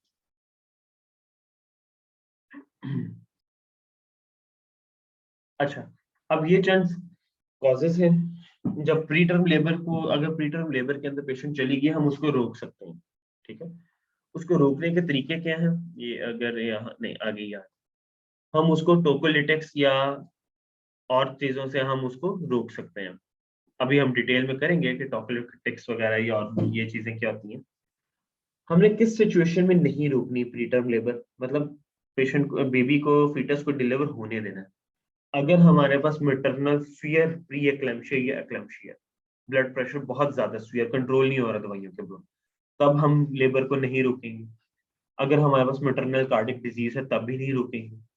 अगर हमारे पास maternal cervical dilatation of more than 4 centimetre आ गई है, तब भी हम लेबर को नहीं रोकेंगे. ठीक है. ये चंद कॉजेस हैं. फीटल डेथ हो सकती है, कोरियोमाइनो अमाइनोनाइटिस हो सकता है. ये हमारे पास इन्फेक्शन होता है बेसिकली, कोरियोमाइनोनाइटिस. अब ये सर आपने थोड़ा सा अपना जो है वो देखना है क्वेश्चन के अंदर, इनमें से कोई कॉज तो नहीं दी हुई प्री टर्म लेबर की. कॉज इनमें से अगर ये कॉज है तो वो पूछें आपसे कि what is the most appropriate next step in the management, तो आपने हमेशा डिलीवरी बताना है. अगर ये कॉजेज नहीं है, simple less than 3 centimetre dilatation pre term में है और कोई इशू नहीं है, तो नेक्स्ट स्टेप आपने टोकोलिटिक्स देनी. ठीक है.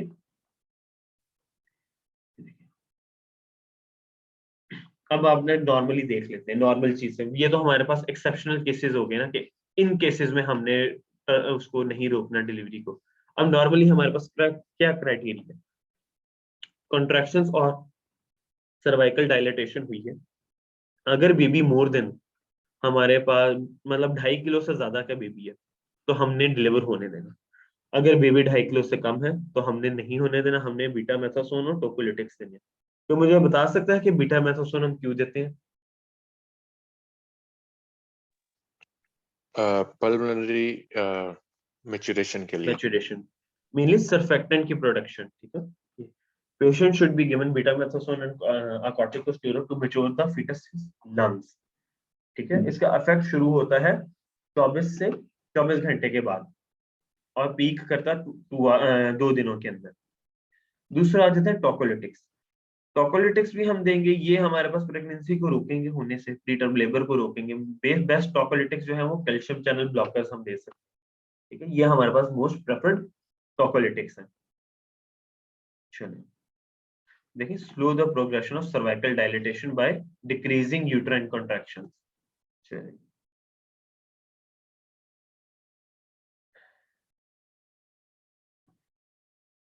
प्रीमैच्योर या pre labour rupture of membranes. अब इसका आपने डायग्नोसिस कैसे बनाना? History of gush of fluid from the vagina. ठीक है. हमारे पास जब भी आप क्वेश्चन के अंदर गश ऑफ फ्लूइड दें, गश ऑफ ब्लड नहीं, ये पूल ऑफ ब्लड नहीं, पूल ऑफ ब्लड आगे हम पढ़ेंगे, वो किसी और डिजीज में आएगा। यह गश ऑफ फ्लूइड, ठीक है, पूल ऑफ ब्लड हम आगे पढ़ेंगे। जब भी गश ऑफ फ्लूइड का बताया जाए कि हम एमनियोटिक फ्लूइड करके हमें इन जगहों पर ये चीजें मिल सकती हैं कि fluid present in the posterior fornix, fluid turns nitrazine paper blue because of pH is more basic. ये थोड़े से पॉइंट्स हैं। मेनली इसका डायग्नोस्टिक टेस्ट के स्टीराइल स्पेचुलम एग्जामिनेशन ये हम करेंगे। तो इससे हमारे पास हम कंफर्म कर लेंगे कि फ्लूइड है और वो एमनियोटिक फ्लूइड है, ठीक है। ट्रीटमेंट क्या है प्रीमेच्योर या pre labour rupture of membranes का? अगेन फीटस की जेस्टेशनल एज और हमारे पास कोरियोमाइनोनाइटिस के ऊपर डिपेंड करता है। अब कोरियोमाइनोनाइटिस क्या है? जो अमनियोटिक फ्लूइड है उसका इन्फेक्शन। अगर इन्फेक्शन है तो आपने डिलीवरी करवा देनी, ठीक है। अगर हमारे पास फ्रीटर्म टर्म के ऊपर है और हमारे पास कोई कोरियोमाइनोनाइटिस भी नहीं है तो हमने वेट करना है 6 से 12 घंटे, उसके बाद स्पॉन्टेनियस डिलीवरी करानी है। अब pre term fetus is without chorioamnionitis treated with betamethasone हम देंगे, टोकोलिटिक्स देंगे, ठीक है। और साथ हम उसको एम्पिसिलिन और 1 डोज ऑफ एजिथ्रोमाइसिन भी देंगे एज अ प्रोफाइलेक्सिस। यहाँ पर हम ट्रीट नहीं करें कोरियोमाइनोनाइटिस को, हम प्रोफाइलेक्सिस पे के तौर पे दे रहे हैं कि वो कहीं डेवलप कर ना जाए इन्फेक्शन। ये देखिए इंट्रायूट्राइन इन्फेक्शन, इसको कोरियोमाइनोनाइटिस कहते हैं। समझ आ रही है या मैं इसको रिपीट करूं? काइंडली ये मुझे बताएं, अगर नहीं कोई चीज समझे पूछ लें।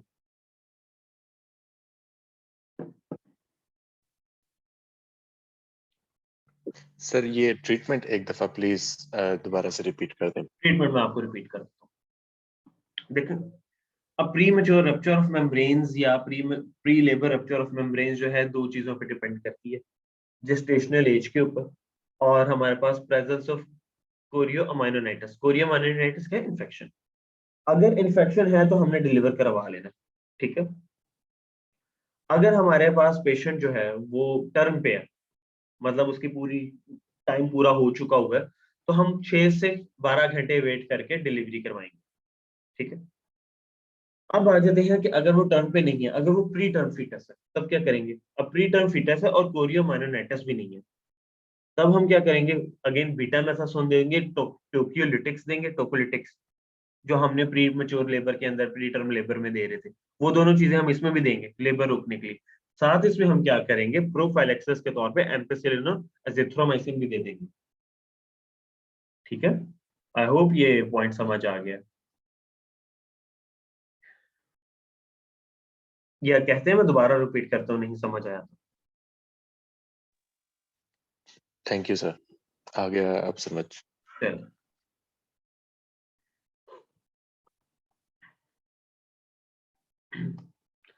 चलें जी, अब आ जाते हैं आगे थर्ड ट्राइमेस्टर की ब्लीडिंग कॉजेस के ऊपर। प्लेसेंटा प्रेविया, ये है abnormal implantation of the placenta over the internal cervical os, ठीक है। जब भी प्लेसेंटल हमारे पास इम्प्लांटेशन गलत जगह पे, मतलब सर्वाइकल ऑस के करीब अगर इम्प्लांट हो जाए तो उसको हम प्लेसेंटा प्रेविया कहते हैं। इसके रिस्क फैक्टर्स हमारे पास हैं previous C section, previous uterine surgery या मल्टीपल जेस्टेशन, ये इसके रिस्क फैक्टर। अब ये देखिए, अब यहाँ पर मैंने आपको बताया था कि मैं आपको करवाऊंगा पूल ऑफ ब्लड वाला। A 24-year-old woman in her 32nd week of pregnancy presents to the emergency department.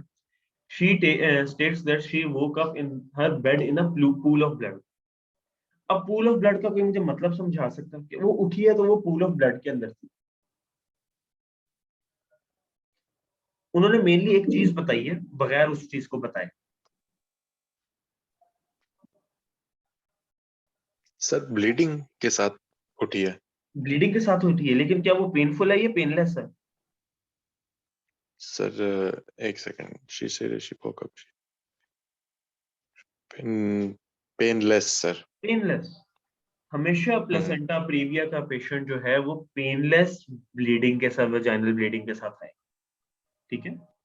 Painless vaginal bleeding होगी, ठीक हो गया। Pool of blood, pool of blood है कि ओवरनाइट पूल ऑफ ब्लड है कि पेशेंट को पेन ही नहीं है, ब्लड उसका जो है डिस्चार्ज ऐसे हुआ है। अब देखिए बाकी चीजें नॉर्मल है, अब हमारे पास जो है next step in the management क्या है। अब हम सस्पेक्ट कर रहे हैं कि प्लेसेंटा प्रीविया है। अब प्लेसेंटा प्रीविया को हम पहले करेंगे डायग्नोज, ठीक है। हम डिजिटल वेजाइनल एग्जाम नहीं करेंगे। अगर डिजिटल वेजाइनल एग्जाम किया और वो वाकई सर्वाइकल उसके पास पड़ा हो तो वो तो ब्लीडिंग और ज्यादा हो जाएगी, इसलिए हम ये नहीं करेंगे, ठीक है। अब प्लेसेंटा प्रीविया में इमीडिएट वेजाइनल डिलीवरी बिल्कुल भी नहीं। अगेन अगर सर्वाइकल उसके ऊपर वो बंद होया हुआ है प्लेसेंटा की वजह से, तो हम कैसे वेजाइनल डिलीवरी करा सकते हैं, वो तो बेबी फंस जाएगा। अब सिजेरियन डिलीवरी करवा लें, अगेन हमें पता ही नहीं है कि वो प्लेसेंटा के ऊपर है या नहीं है, हम कुछ श्योर ही नहीं है। तो मेन हमारा है डायग्नोसिस बनाना यहाँ पे काम। अब दो ऑप्शन उन्होंने दिए हैं, ट्रांस एब्डोमिनल अल्ट्रासाउंड या ट्रांस वेजाइनल अल्ट्रासाउंड, ये इन दोनों में से कोई एक ऑप्शन है। अब अगेन ट्रांस वेजाइनल अल्ट्रासाउंड हम प्रोब डाल के करते हैं, वेजाइना के अंदर प्रोब डालेंगे तो ट्रांस वेजाइनल अल्ट्रासाउंड हुआ, लेकिन उसके साथ ब्लीडिंग का रिस्क है, इसलिए हम ट्रांस वेजाइनल अल्ट्रासाउंड नहीं करेंगे, पहले हम करेंगे ट्रांस एब्डोमिनल अल्ट्रासाउंड। तो दिस इज द आंसर, ठीक हो गया। अब एक ही सवाल के अंदर उन्होंने कितनी कितनी चीजें एक पूरे डिजीज को डिस्कस कर लिया, ठीक है। चलिए, जब भी कोई भी अगर ब्लीडिंग के साथ पेशेंट वेजाइनल ब्लीड के साथ है, हमेशा ट्रांस एब्डोमिनल अल्ट्रासाउंड आपने करना है थर्ड ट्राइमेस्टर के अंदर, ये गिवन चीज आपने रखी। पेनलेस वेजाइनल ब्लीडिंग, अब एक और डिजीज है जिसके साथ पेनफुल वेजाइनल ब्लीडिंग होती है, उसको हम प्लेसेंटल अब्रप्शन कहते हैं, ठीक है। प्लेसेंटल अब्रप्शन, अब नोट कीजिएगा पिछले जो है हमारे पास अबॉर्शन के साथ भी वेजाइनल ब्लीड हो रही थी, लेकिन अबॉर्शन कब हो रहा था, वो शुरू में हो रहा था, वो फर्स्ट या सेकंड ट्राइमेस्टर में होता है।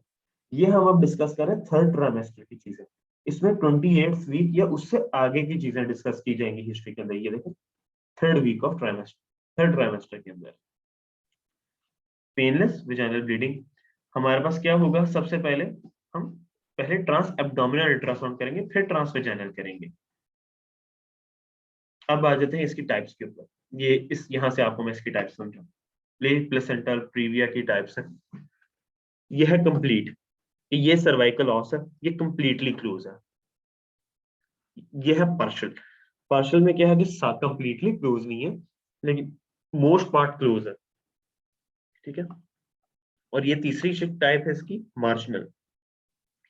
मार्जिनल के अंदर हो गया क्या कि एज के ऊपर ना बिल्कुल बॉर्डर के ऊपर एज के ऊपर आ रहा है, इसको मार्जिनल कहते हैं। ये adjacent to the often touching the edge of the os, ठीक हो गया। उसके बाद ये लो लाइन है, इसमें ये कवरिंग कोई नहीं होती, लेकिन ये नीचे करके पड़ा होता है, ठीक है, इसलिए हम ट्रांस एब्डोमिनल अल्ट्रासाउंड पहले करते हैं। चलो जी, ये हमने नहीं करना। ट्रीटमेंट, अब ट्रीटमेंट के ऊपर आ जाते हैं। अब पूल ऑफ ब्लड के अंदर पेशेंट उठी है, अब सबसे पहले क्या हमने उसका क्या आप चेक करना है, हमने उसका जो है हेमाटोक्रेट चेक करना है। कहीं इतना ज्यादा ब्लड लॉस तो नहीं हो गया कि हेमाटोक्रेट जो है डिक्रीज हो गया हो। कोई मुझे बता सकता है कि हेमाटोक्रेट कम कब होता है, ये हमने किया था। हम हेमाटोक्रेट किस में को कितने परसेंट को डिक्रीज समझते हैं, कि जी स्वेयर जो है पेशेंट को वो मतलब ब्लड लॉस हुआ है लेस देन 25%, ठीक है, लेस देन 25%। अगर बूढ़ा पेशेंट हो तो लेस देन 30% उसमें होता है। चलो, हम क्या करेंगे, हम उसको स्ट्रिक्ट पेल्विक रेस्ट देंगे, और अगर हमारे पास ब्लीडिंग की वजह से हेमाटोक्रेट डिक्रीज्ड है तो हम उसमें प्रोफ्यूजन वगैरह करवाएंगे, ठीक हो गया। चलें जी, अब अगर हमारे पास अनस्टॉपेबल लेबर हो रही है, ये स्वेयर हेमरेज भी है, ये फीटल डिस्ट्रेस है, तो हम बेबी को डिलीवर करा लेंगे सी सेक्शन के थ्रू, ठीक हो गया। ये इसका मेनली ट्रीटमेंट है। मोस्ट कॉमनली यह ट्रीटमेंट आपसे पूछा नहीं जाना है इसका, प्लेसेंटा प्रीविया का आपसे डायग्नोसिस पूछा जाएगा, वो आपको करना आना चाहिए। अब आ जाते हैं प्लेसेंटल इन्वेजन की तीन टाइप्स हैं। अगेन ये एमसीक्यू के पॉइंट्स है दो तीन, ये नोट कर लें। प्लेसेंटा अकार्टा, प्लेसेंटा इनक्रेटा या प्लेसा परक्रेटा। अकार्टा में सुपरफिशियल, जब यूट्राइन वॉल के साथ सुपरफिशियल एबनॉर्मल जो है वो सुपरफिशियली अटैच हो, या अगर प्लेसेंटा इनक्रेटा मायोमेट्रियम के साथ अटैच हो, और पर क्रेटा क्या है कि हमारे पास इन्वेड करके यूट्राइन सिरोजा ब्लैडर वॉल या रेक्टम वॉल के साथ भी अटैच हुए हो, इसको प्लेसेंटा पर क्रेटा कहते हैं। ये अगेन एमसीक्यू पॉइंट है, आ सकता है आप सिर्फ हमें ये एक एक लाइन याद रखनी है। चले जी, अब आ जाते हैं प्लेसेंटल एब्रप्शन के ऊपर। इसमें क्या होता है, हमारे पास premature separation of placenta from uterus. This results in tearing of the placental blood vessels and haemorrhaging into the septic space. ये लाइफ थ्रेटनिंग हमारे पास ब्लीडिंग होती है। पेशेंट जो है प्रीमेच्योर डिलीवरी हो सकती है, टेटनी हो सकती है, डीआईसी हो सकता है। ठीक है, ये मुख्तलिफ कॉजेज हैं। मैटरनल हाइपरटेंशन कॉज हो सकती है, हमारे पास cocaine use, external trauma, smoking, ये सारी। अब इसमें हमने देखना क्या है, third trimester vaginal bleed with severe abdominal pain. ठीक है, सीवियर एब्डोमिनल पेन होगी और हमारे पास विजाइनल ब्लीडिंग होगी थर्ड ट्राइमेस्टर के अंदर। वहां पर क्या था, थर्ड ट्राइमेस्टर विजाइनल ब्लीडिंग थी लेकिन पेनलेस थी। ये हमारे पास सीवियर पेन के साथ होगी और पॉसिबिलिटी है कि कंट्रैक्शंस भी हो, और सीटीजी के ऊपर वो कहेंगे जी फीटल डिस्ट्रेस है। अगर सीटीजी के ऊपर उन्होंने दे दी फीटल डिस्ट्रेस है तो आंसर आपका होगा डिलीवरी। ये देखिए, placenta previa presents with painless vaginal bleeding while placental abruption presents with painful vaginal bleeding. ठीक है, चलिए अब इसका ट्रीटमेंट के ऊपर आते हैं। इंडिकेशन फॉर सी सेक्शन हमारे पास है, अगर हमारे पास अनकंट्रोल्ड हेमरेज हो रहा है, ठीक है, हमारे पास फीटल डिस्ट्रेस है या रैपिड प्लेसेंटल सेपरेशन, मेनली ये दो चीजें आपने याद रखनी है इसमें, कि तब हम सी सेक्शन कराएंगे। अगर ये चीजें लिमिटेड हैं तो तब हम वेजाइनल डिलीवरी, मोस्टली आपने सी सेक्शन की तरफ जाना। ये हमारे पास ट्रीटमेंट ऑफ प्लेसेंटल अब्रप्शन है। चलें जी, यूट्राइन रप्चर अगेन ये भी तकरीबन वही हिसाब है कि इसमें जो आपने ये चीजें याद रखनी है कि ये लाइफ थ्रेटनिंग कंडीशन है मदर के लिए और हमने इमीडिएट डिलीवरी करवानी है। ठीक है, अगेन इसके इंक्रीज रिस्क जो है ये हमारे पास सी सेक्शन इसकी है, कि प्रीवियस सी सेक्शन जो है उसकी वजह से इसका इंक्रीज होता है यूट्राइन रप्चर का मसला। प्रेजेंटेशन क्या है, sudden onset of extreme abdominal pain, abnormal bump in the abdomen. ये इंपॉर्टेंट चीज है, एबनॉर्मल बम्प होगा एब्डोमेन में, इसमें ब्लीडिंग का कुछ नहीं बताया होना। साथ हमारे पास loss of fetal station, fetus was moving toward the delivery but is no longer in the canal because it withdrew from the abdomen। Mainly abdomen में कहीं भी fetus पड़ा हो सकता है, ठीक है। यूट्राइन रप्चर हो गया, अक्सर यूट्राइन में होता ही नहीं है, यूट्रस में fetus होता ही नहीं है, कहीं भी abdomen में पड़ा हो सकता है। ठीक है, अगर कहीं वो आपको क्वेश्चन ये देते हैं कि abdomen क्या यूट्रस में fetus नहीं है तो क्या मोस्ट लाइकली डायग्नोसिस है, तो the answer is uterine rupture. तो आप इमीडिएट जो है आपका इसका ट्रीटमेंट है, लेप्रोटमी करेंगे और डिलीवरी ऑफ फीटस कराएंगे। ठीक है, सी सेक्शन आपने नहीं करना क्योंकि because the baby may not be present in the uterus but floating in the abdomen. अब हम यूट्रस को देखेंगे, अगर रिपेयर हो सकता है रिपेयर कर देंगे, वरना हम हिस्टेरेक्टमी करेंगे। यह है यूट्राइन रप्चर। कोई क्वेश्चन यहां तक तो पूछें।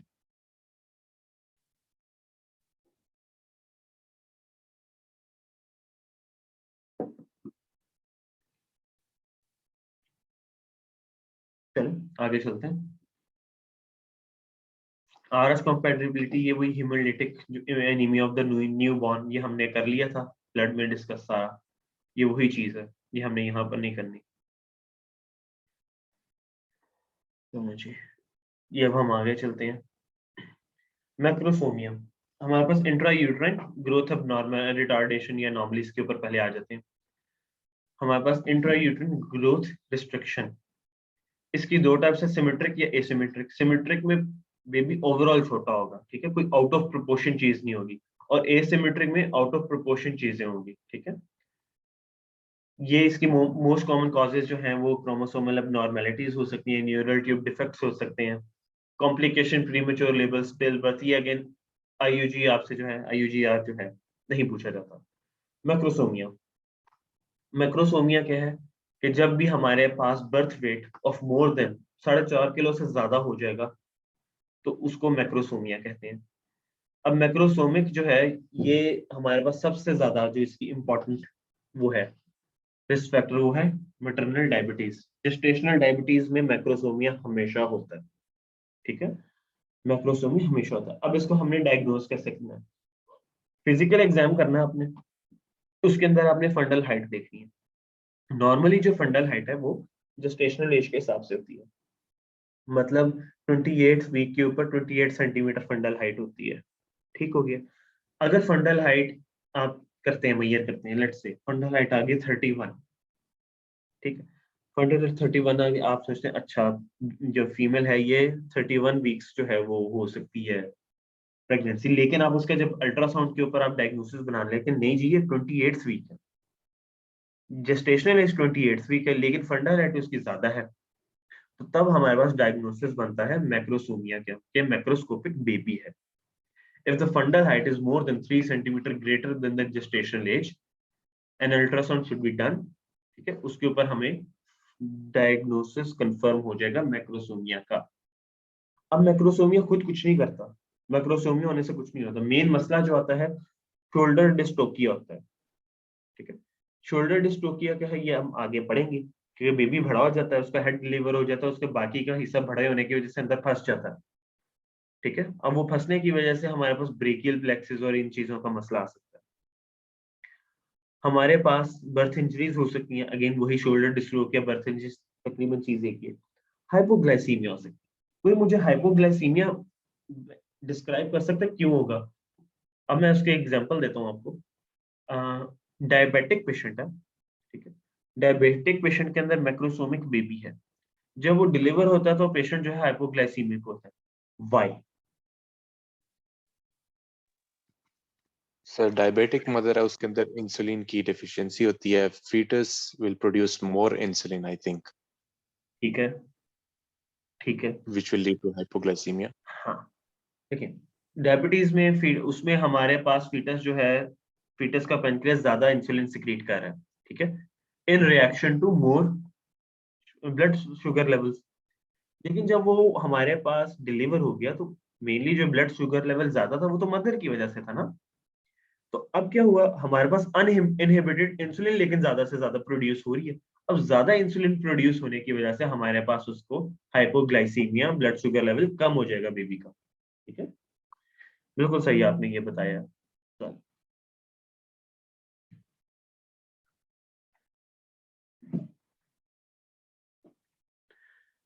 मेडिकल कॉम्प्लिकेशंस इन प्रेगनेंसी, हाइपरेमेसिस, हमारे पास ग्रेविडेरम।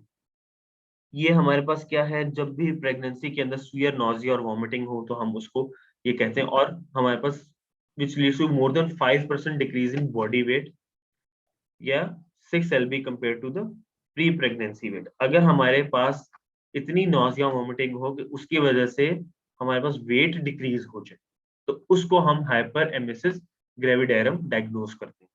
ठीक है, खाली वॉमिटिंग नोजिया को हमने हाइपरएमेसिस ग्रेविडेरियम नहीं कहना।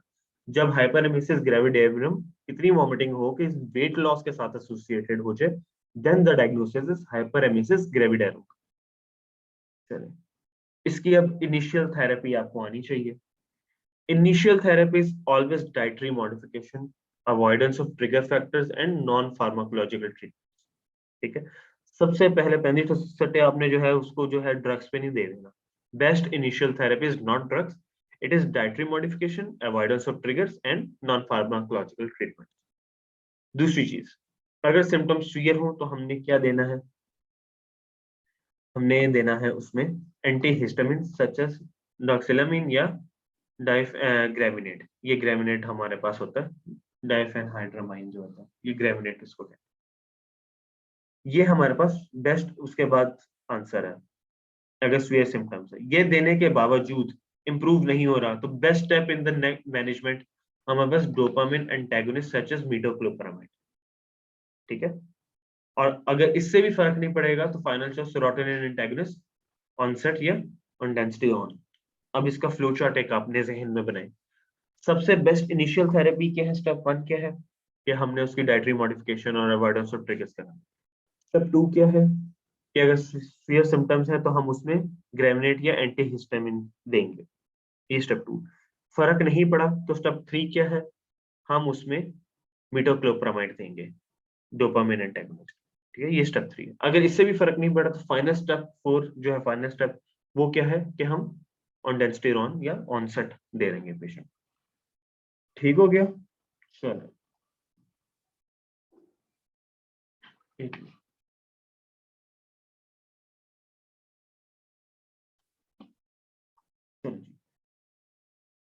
अब ये चार ड्रग्स हैं जो आपने अवॉइड करनी है प्रेगनेंसी के अंदर, ठीक है। हमारे पास ट्राइमेथोप्रिन सल्फामेथोक्साजोल आपने नहीं देना, ठीक है, ये फॉलिक एसिड का एंटागोनिस्ट है। दूसरी अमाइनो ग्लाइकोसाइड्स नहीं दे, जेंटामाइसिन वगैरह जो है, ओलिगोसाइड्स वगैरह जो हैं, ये एसोसिएटेड होते हैं ऑटोटॉक्सिसिटी के से। दूसरा डॉक्सीसाइक्लिन और फ्लोरोक्विनोल्स, सिप्रोफ्लॉक्सासिन, लीवोफ्लॉक्सासिन, ओफ्लॉक्सासिन, ये आपने नहीं देने प्रेगनेंसी के अंदर, ठीक है।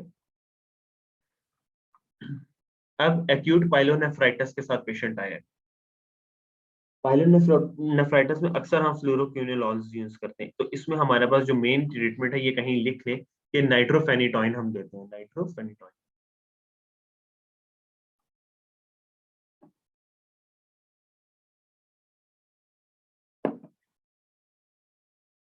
चलिए जी आगे चलते हैं। ये हमने ऑलरेडी पल्मोनरी एम्बोलिज्म डीवीटी कर लिया हुआ है डिस्कस, इसके ऊपर हम नहीं अब लगाएंगे टाइम, आगे हम चल रहे हैं। ये सारी जो डिजीजेस ये हमारे लिए इंपॉर्टेंट नहीं है, ना ही पूछी जाएंगी। चलें जी यार,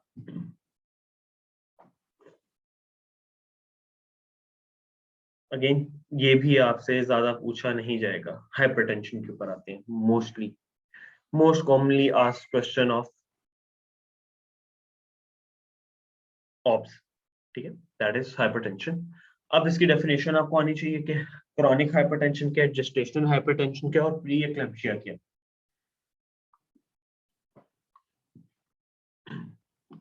क्रॉनिक हाइपरटेंशन है अगर 140/90 से हमारे पास बीपी ज्यादा हो before the patient becomes pregnant या before 20th week of gestation, ठीक है। अगर पेशेंट का बीपी हमारे पास प्रेगनेंसी से पहले भी ज्यादा था या हमारे पास 20th वीक से पहले हमने उसका बीपी चेक किया और ज्यादा आया, तो वो क्रॉनिक हाइपरटेंशन, ठीक है। और ये हमारे पास प्री एक्लेम्पसिया को लीड कर सकता है। अब ट्रीट आपने कैसे करना है इस पेशेंट को, मिथाइल डोपा, लेबिटोल और निफेडिपाइन, ठीक है, आपने ये ड्रग्स है। अब आ जाते हैं जेस्टेशनल हाइपरटेंशन के। अगर पेशेंट का बीपी जो पहले ठीक था, ठीक है, और उसका अब बीपी जो है 140/90 से ज्यादा हो गया after 20th week of gestation and there is no proteinuria और नो एडिमा, तो it is called gestational hypertension. ये बड़ा इंपॉर्टेंट पॉइंट है, ये आपसे क्वेश्चन वो पूछ सकते हैं कि आपको क्रॉनिक देंगे, जेस्टेशनल देंगे प्री एक्लेम्पसिया, एक्लेम्पसिया, ये सारी ऑप्शंस में होंगी और वो आपसे डायग्नोज करवाएंगे कौन सा है, ठीक है। तो अगर हमारे पास 20th वीक के बाद हमारे पास हाइपरटेंशन डेवलप हुई है और कोई प्रोटीन यूरिया या एडिमा नहीं है, तो उसको जेस्टेशनल हाइपरटेंशन कहेंगे। अगर प्रोटीन यूरिया और एडिमा प्रेजेंट है तो उसको हम प्री एक्लेम्पसिया कहते हैं, ठीक है। प्री एक्लेम्पसिया उसको कहते हैं अगर हमारे पास प्रोटीन यूरिया साथ हो। The patient is only treated with methyl-dopa, labetalol या nifedipine। हमने एस या ARBs नहीं देने क्योंकि ये फीटल मैलफॉर्मेशंस कराते हैं, तो इसलिए ये कॉन्ट्राइंडिकेटेड है। अब ये देख लेते हैं स्फीयर फीचर्स और जो है सिंपल फीचर्स। प्री एक्लेम्पसिया कब है कि हमारे पास प्रोटीन यूरिया तो है, साथ हमारे पास बीपी 140/90 से ज्यादा, इसको ये विदाउट स्फीयर फीचर्स है।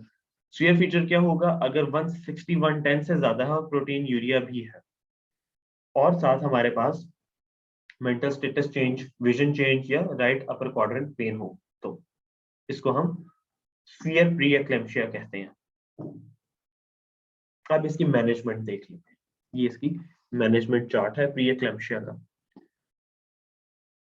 पहले तो माइल्ड देखना कि माइल्ड कौन सा है, स्फीयर कौन सा है। माइल्ड है अगर सिर्फ 140/90 से ऊपर है, स्फीयर है अगर 160/110 से ऊपर है। अब माइल्ड हो गया, अब माइल्ड टर्म के ऊपर है, ठीक है। टर्म है बेबी 37 वीक से लेकर 41 वीक्स तक है, टर्म पे है, तो हम इंड्यूस करेंगे डिलीवरी को। याद रखें, ये कहीं लिख लें, ये बल्कि मैं यहाँ पर आपको लिख देता हूँ। डेफिनेटिव ट्रीटमेंट,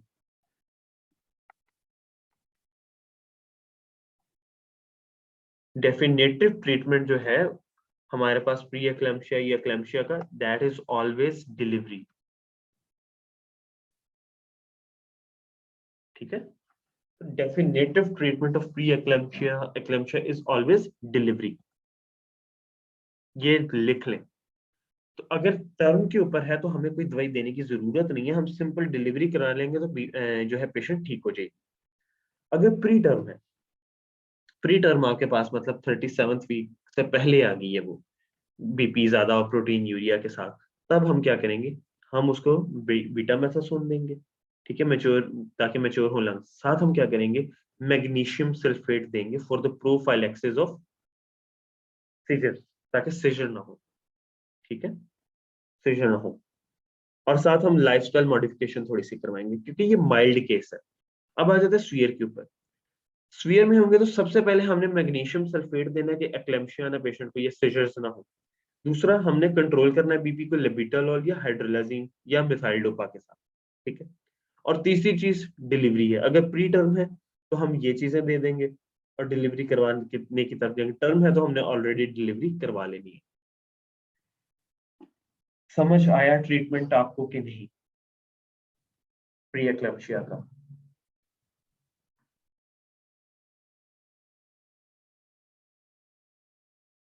एनी क्वेरी तो काइंडली पूछ लें।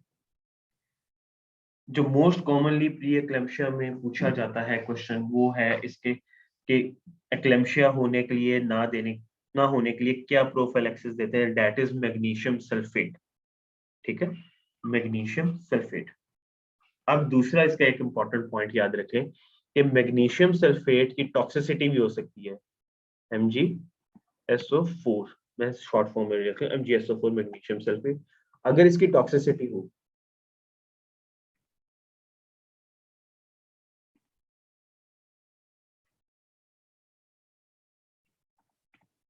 अगर मैग्नीशियम सल्फेट की टॉक्सिसिटी हो तो इसका हमारे पास ट्रीटमेंट क्या है, कैल्शियम कार्बोनेट।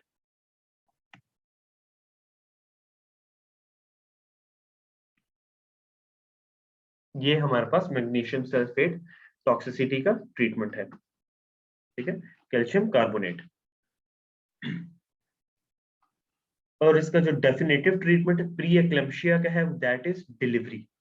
ये डेफिनेटिव ट्रीटमेंट है। चले आगे चलते हैं। Again, eclampsia again is defined as clonic seizure occurring with the patient with history of pre-eclampsia. कोई भी प्री एक्लेम्शिया का पेशेंट जिसके अंदर सीजर हो उसको हम एक्लेम्शिया कह देते हैं, ठीक हो गया। ट्रीटमेंट क्या है, हम स्टेबलाइज करेंगे मदर को, डिलीवरी कराएंगे बेबी की, ठीक है, और हम कंट्रोल करेंगे सीजर्स को with the help of magnesium sulphate और ब्लड प्रेशर को with hydralazine and labetalol. Treatment is almost same. दूसरी अब ये चीज देख लें, हेल्प सिंड्रोम क्या है। हेल्प सिंड्रोम किसी भी प्रेग्नेंट फीमेल के अंदर हिमोलिसिस हो, साथ एलिवेटेड लिवर एंजाइम्स हो और साथ लो प्लेटलेट्स हो, तो इसको हेल्प सिंड्रोम कहते हैं। और इसका treatment is same as eclampsia. ये अगेन ये आप सिर्फ एमसीक्यू पॉइंट ऑफ व्यू से याद रख लें, मोस्टली पूछा नहीं जाता। चलिए जी, अब इस टेबल के ऊपर आ जाते हैं। क्रॉनिक हाइपरटेंशन, अगर डायग्नोसिस बिफोर 20 वीक्स हो तो क्रॉनिक हाइपरटेंशन। जेस्टेशनल हाइपरटेंशन क्या है कि हमारे पास 20 वीक्स के बाद डायग्नोज हो और हमारे पास प्रोटीन यूरिया ना हो, ठीक है। एक्लेम्शिया क्या है, एक्लेम्शिया है जिसके अंदर हमारे पास बीपी भी ज्यादा हो रहा है और प्रोटीन यूरिया भी है। स्वीयर जेस्टेशनल हाइपरटेंशन क्या है कि ज्यादा बीपी हो रहा है लेकिन अगेन प्रोटीन यूरिया कोई नहीं है, ठीक हो गया।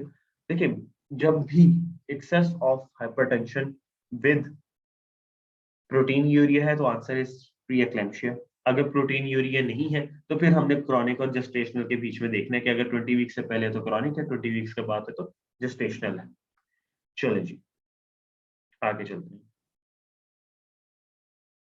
अब मैंने आपको ऑलरेडी बता चुका हूँ कि डायबिटीज की वजह से क्या होता है बेबी के अंदर। मेनली हमारे पास एक तो टेस्ट इसके दो हमने डिस्कस कर लिए हैं, ठीक है, कि हमने स्क्रीनिंग करते हैं 25th वीक के ऊपर, 24th वीक के ऊपर या कभी भी, तो उसके ऊपर हमें रूटीन के ऊपर अगर ज्यादा मिल जाता है, हम टेस्ट कौन सा करेंगे, सबसे पहला टेस्ट कौन सा करते हैं, कोई बता सकता है मुझे?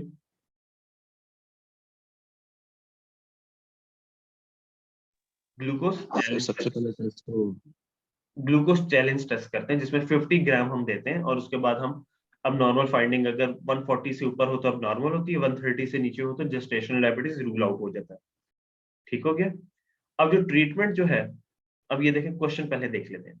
A 28-year woman is in her 27th week of gestation, presents for the routine prenatal visit.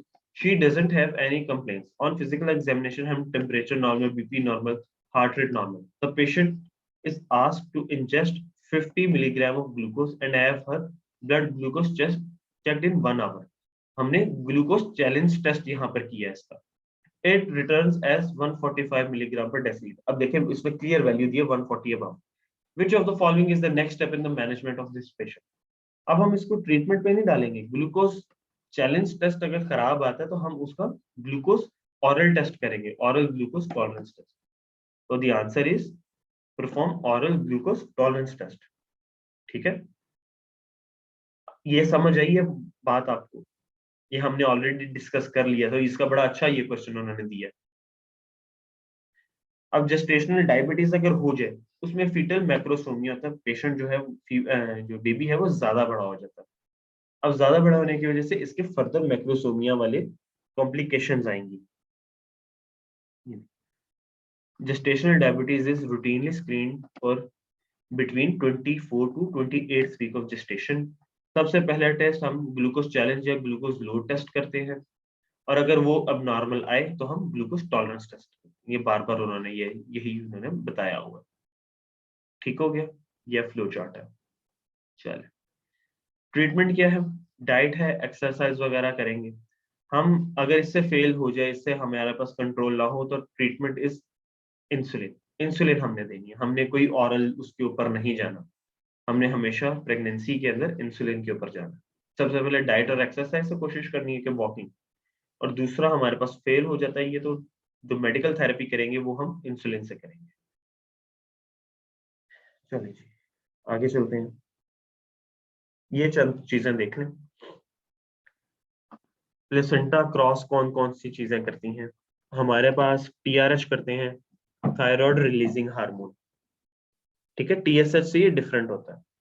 TSH cross नहीं करता, ना ही टी4 क्रॉस करता प्लेसेंटा। जो क्रॉस करते हैं वो टीआरएच है और इम्यूनोग्लोबुलिन अगेंस्ट टीएसएच रिसेप्टर्स। अब आ जाते हैं उसके ऊपर। चल, हमारे पास प्रेगनेंसी के ऊपर फिजियोलॉजिकल चेंज क्या आता है थायराइड में? हमारे पास जो है थायराइड बाइंडिंग ग्लोबुलिन कैपेसिटी जो है वो ज्यादा हो जाती है। ठीक है, उसके बाद हमारे पास जो थायरोट्रोपिन रिसेप्टर्स हैं, ठीक है, ये स्टिमुलेट हो जाते हैं।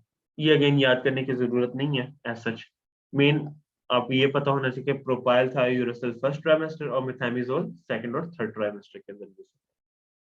चलें जी, दूसरी चीज जो आप इसमें इंपॉर्टेंट है कि मेथामिजोल जो है हमारे पास scalp defects in the scalp cause कर सकता है। एप्लेजिया क्यूटिस, ये हमारे पास मेथामिजोल की वजह से हो सकता है।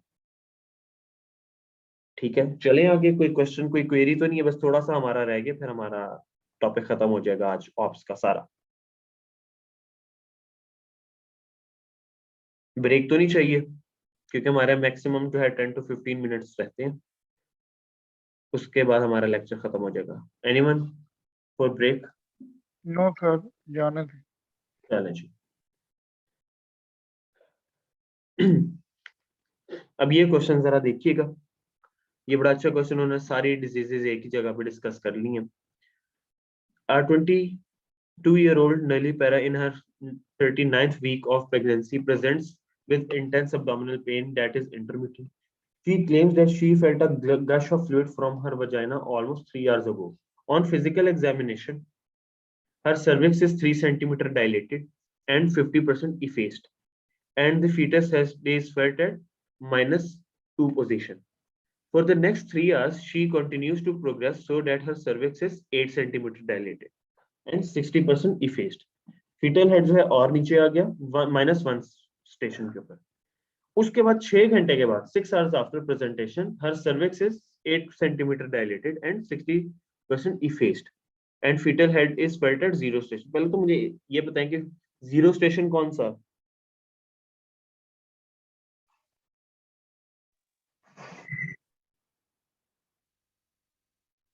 कोई बताएगा जीरो स्टेशन?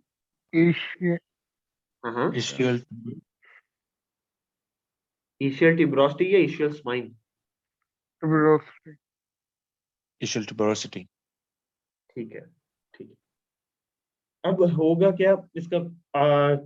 आंसर क्या है हमारे पास? Arrest of cervical dilatation. अब अरेस्ट ऑफ सर्वाइकल डायलिटेशन की डेफिनेशन क्या है कि अगर हमारे पास कोई डायलिटेशन ना हो फॉर मोर देन 2 आवर्स तो उसको हम कहते हैं अरेस्ट ऑफ सर्वाइकल डायलिटेशन। अब ये देखें, 3 घंटे बाद भी 8 सेंटीमीटर थी, 6 घंटे बाद भी 8 सेंटीमीटर है, तो हमारे पास कोई डायलिटेशन नहीं हो रही ना, तो इसको कहते हैं अरेस्ट ऑफ सर्वाइकल डायलिटेशन। ये इसकी डेफिनेशन है। अब दूसरी चीज हम डेफिनेशन डिस्कस कर लेते हैं। ये जो है प्रोलॉन्ग लेटेंट स्टेज, ये कब होगी कि prolong latent stage take more than 20 hours to reach 6 centimetre of dilatation. Latent stage आपको पता था कि 0 to 6 को हम लेटेंट स्टेज कहते हैं। तो अगर ये मोर देन 20 आवर्स ले तब प्रोलॉन्ग लेटेंट स्टेज होगा। अब हमारे पास प्रोट्रैक्टेड सर्वाइकल डायलिटेशन कब कहेंगे? जब हमारे पास डायलिटेशन की जो वो रेट है वो लेस देन 1.2 सेंटीमीटर हो। ठीक है, less than 1.2 centimetre per hour. ये हमने किया था एक्टिव फेज के अंदर, आपको याद होगा मैंने कहा था कि आगे जाके इसका एक डिजीज भी बनेगी। ठीक है, अब अरेस्ट ऑफ डिसेंट क्या है?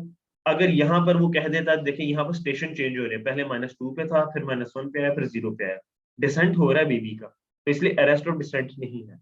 अगर यही चीज मतलब डिसेंट भी ना करता और डायलेट भी ना करता तो हमारे पास आंसर होना अरेस्ट ऑफ सर्वाइकल डायलिटेशन और अरेस्ट ऑफ डिसेंट। समझ आई ये पॉइंट के नहीं? एक एमसीक्यू ने आपकी 4 डिजीजेस को यहाँ पर डिस्कस कर लिया।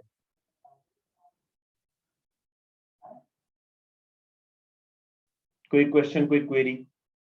ये एमसीक्यू बड़ा इंपॉर्टेंट था इसलिए, इस रेलेवेंस से। अगेन प्रोलॉन्ग लेटेंट स्टेज क्या है? जब हमारे पास more than 20 hours in primary और मल्टीपैरा में more than 14 hours. Protracted cervical dilatation क्या है?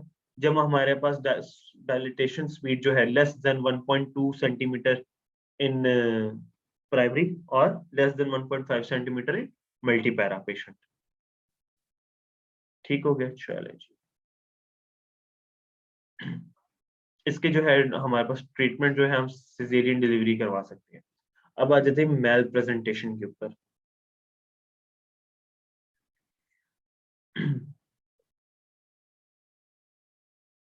सबसे पहले क्वेश्चन देख लेते हैं इसका। A 25-year-old woman in her 35th week of gestation presents for the routine prenatal checkup. She has no complaints on physical examination. Her temperature normal, BP normal, heart rate normal, respiratory rate normal. Her abdomen is gravid. On palpation of the abdomen, a hard circular surface is felt in the proximal part of uterus. Hard surface जो है circular surface मतलब head, baby का head जो है वो hard circular surface होता है।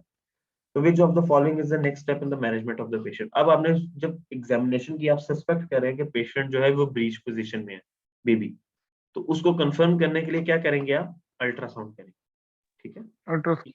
हाँ अल्ट्रासाउंड करेंगे। ये आपने जो है क्या कहते हैं किया हुआ, जिन्होंने खास तौर पे रेडियोलॉजी, उनको ये रेडियो की हुई है। हाँ रेडियो की है, इसलिए आपको पता होगा। सर ये प्लीज दोबारा से रिपीट कर सकते हैं क्वेश्चन प्लीज? मैं दोबारा कर देता हूँ। एक पेशेंट आई है, ठीक है, नॉर्मल चेकअप के ऊपर 35th वीक के ऊपर, उसको कोई ऐसा कोई पेन नहीं, कोई मसला नहीं है, सिर्फ वो एक नॉर्मल चेकअप के लिए आई है। अब आपने जब एग्जामिनेशन की है तो आपको एब्डोमेन के अंदर सर्कुलर जो है मैस मिला है, सरफेस मिली है, हार्ड सर्कुलर सरफेस। ठीक है, अब आप सस्पेक्ट क्या कर रहे हैं? जब हार्ड सर एब्डोमेन के अंदर ये चीज मिलेगी तो आप सस्पेक्ट करेंगे ये बेबी का हेड है। ठीक है, अब हेड का मतलब, अगर हेड ऊपर पड़ा है तो इसका मतलब क्या है कि प्रेजेंटेशन ब्रीच है, प्रॉपर प्रेजेंटेशन नहीं है। नॉर्मल प्रेजेंटेशन क्या होता है कि हेड जो है वो हमारे पास पेल्विस के अंदर होना चाहिए ताकि वो डिलीवरी के टाइम सबसे पहले हेड आए। ठीक है, अब आपने अपना डायग्नोसिस कंफर्म करने के लिए क्या करना है? अल्ट्रासाउंड करना है, ना सीटी स्कैन ना एक्सरे, मेनली आपने अल्ट्रासाउंड करना है। वो आपका डायग्नोसिस बना देगा कि पेशेंट बेबी जो है, फीटस जो है वो ब्रीच कंडीशन के अंदर है या नहीं। ठीक हो गया? चलो अब इसकी ये टाइप्स ऑफ ब्रीच हम देख लेते हैं। ब्रीच उसको कहते हैं कि जब भी नॉर्मल पोजीशन के साथ प्रेजेंट ना कर रहा। नॉर्मल पोजीशन क्या होती है? हेड आए सबसे पहले आपका हेड आए, cephalic, ठीक है, सेफेलिक पोजीशन। अब फ्रैंक ब्रीच एक है, इसमें फीटस की हिप्स जो है फ्लेक्स होंगी विद एक्सटेंडेड नीज, ठीक है। ये हमारे पास फ्रैंक ब्रीच के साथ प्रेजेंट कर सकता है। उसके बाद कंप्लीट ब्रीच है, जिसके अंदर फीटस की हिप्स भी जो और नीज दोनों फ्लेक्स्ड है। तीसरी चीज आती है फुटलिंग ब्रीच, ठीक है। इसके अंदर फीटस का जो है सबसे पहले फीट प्रेजेंट करते हैं।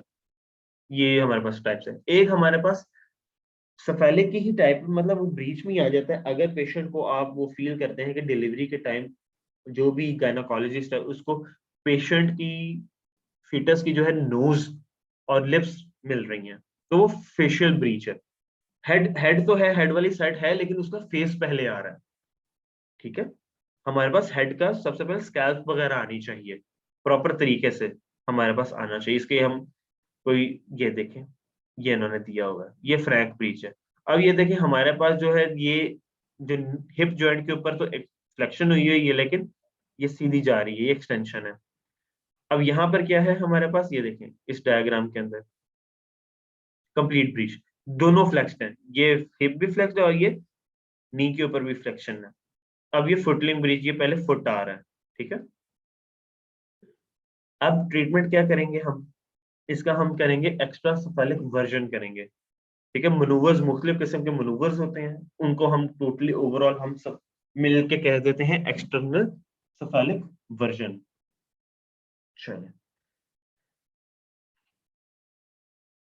अब आ जाते हैं शोल्डर डिस्ट्रोफिया के ऊपर। ये मोस्ट कॉमन कॉम्प्लिकेशन है मैक्रोसोमिक बेबी की, कि हमारे पास जो है फीटस का हेड तो बाहर आ गया, लेकिन उसका जो इंटीरियर शोल्डर है वो स्टक हो जाता है प्यूबिक सरफेस के पीछे। ये देखिए ये हेड आ गया और ये जो है हमारे पास स्टक हो गया। अब ये स्टक होने की वजह से हमारे पास ब्रेकियल प्लेक्सिस की इंजरीज आ सकती हैं, मुख्तलिफ ब्रेकियल प्लेक्सिस की इंजरीज। चलिए जी, अब पोस्टमार्टम कॉम्प्लिकेशंस के ऊपर आखिरी हमारा ये चंद टॉपिक्स हैं। इसके अंदर जो हमने डिस्कस करने हैं वो पोस्टमार्टम ब्लूज और डिप्रेशन है। पोस्टमार्टम ब्लूज क्या है? हमारे पास ये ट्रांजिएंट कंडीशन, ट्रांजिएंट का मतलब थोड़े दिनों के लिए रहने वाली, 2 से 3 दिनों के अंदर स्टार्ट होती है और 2 वीक्स तक रिजॉल्व कर जाती है। इसको पोस्टमार्टम ब्लूज कहते हैं। अगर ये 2 वीक्स पे रिजॉल्व ना करे और कैरी ऑन करे और पेशेंट को बहुत ज्यादा डिप्रेशन हो जैसा, या हमारे पास कोई वो हर्ट करने की कोशिश करे बेबी को, जहां भी आपके क्वेश्चन के अंदर लिखा हुआ है कि वो बेबी के साथ रवैया उसका खराब हो गया, तो उसको पोस्टमार्टम डिप्रेशन है। ब्लूज जो होता है वो सिर्फ फीलिंग डाउन है, बस अच्छा फील नहीं हो रहा, मूड ऑफ जो है, सिर्फ वो ब्लूज में आता है। अगर उसको साथ साइकोटिक या एंजाइटिक मैयर्स आए तो उसको पोस्टमार्टम डिप्रेशन कहेंगे। ये आपको डायग्नोसिस आना चाहिए, इन दोनों में फर्क। आखिरी टॉपिक हमारा आज का वो है पोस्टमार्टम हेमरेज। अब हेमरेज में क्या होता है, हमारे पास loss of more than 1 litre या 100,000 ml, ठीक है, और साइंस ऑफ हाइपोवोलेमिया हमें मिले। अर्ली पोस्टमार्टम ब्लीडिंग कब होती है? विद इन 24 आवर, और लेट पोस्टमार्टम ब्लीडिंग होती है 24 आवर से लेकर 12 वीक तक, ठीक है। अगेन इसका जो है ट्रीटमेंट क्या होगा, हमारा डिपेंड करेगा कितनी ब्लीडिंग हुई है, हमारे पास हेमाटोक्रिट कितना है, हम आईवी फ्लूइड्स देंगे, ठीक है। पेशेंट को अगर डोपामिन वगैरह या हमारे पास कोई भी सपोर्ट की जरूरत है, हाइपोवोलेमिक शॉक में पेशेंट है, तो हम उसको सपोर्ट करेंगे।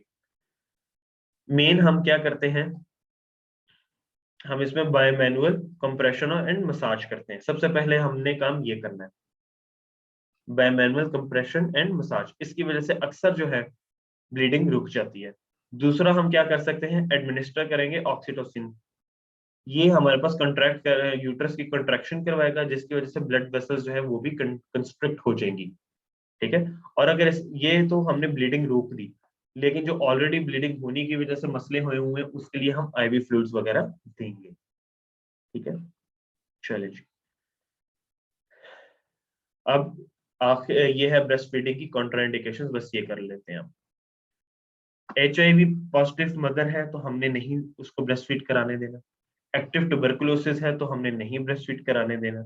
अगर हमारे पास एक्टिव हर्पीज है, वायरस है ब्रेस्ट के ऊपर, हर्पीज में जो हर्पीज जोस्टर हो सकता है या कोई भी ऐसा, तभी हमने कॉन्ट्राइंडिकेटेड है ब्रेस्ट फीडिंग। ठीक है, चलिए ये हमारा आज का ऑब्स हो गया। कोई क्वेश्चन कोई क्वेरी है तो वो काइंडली पूछ लें।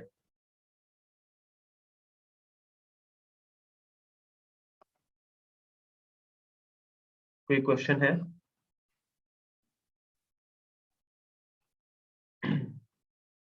फिर मैं पूछूं एक दो सवाल।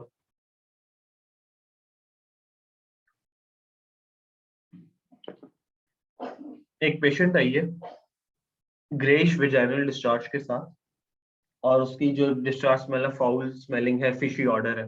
What is the most likely diagnosis?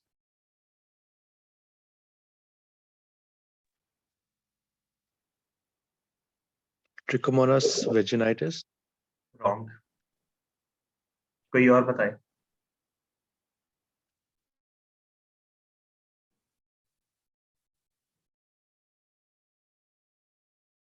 Fishy order है और ग्रेइश डिस्चार्ज है। ठीक है, जो जो हमारे पास ट्रैकोनोमस वेजाइनेटस जो होता था ना, उसमें ग्रीनिश डिस्चार्ज होता था, साथ मोटाइल फ्लैजिलेट्स होते हैं। ठीक है, ये डिफरेंस है दोनों में। तो ये जो है ये हमारे पास बैक्टीरियल वेजाइनोसिस में मस्त होता है, टिश्यू ऑर्डर और ग्रेइश डिस्चार्ज।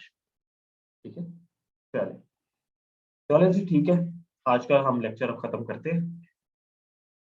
रिवाइज करते रहिए काइंडली, ताकि ये जो है आपको भूले ना और आप अच्छे तरीके से कर लें। ओके जी, अल्लाह हाफिज।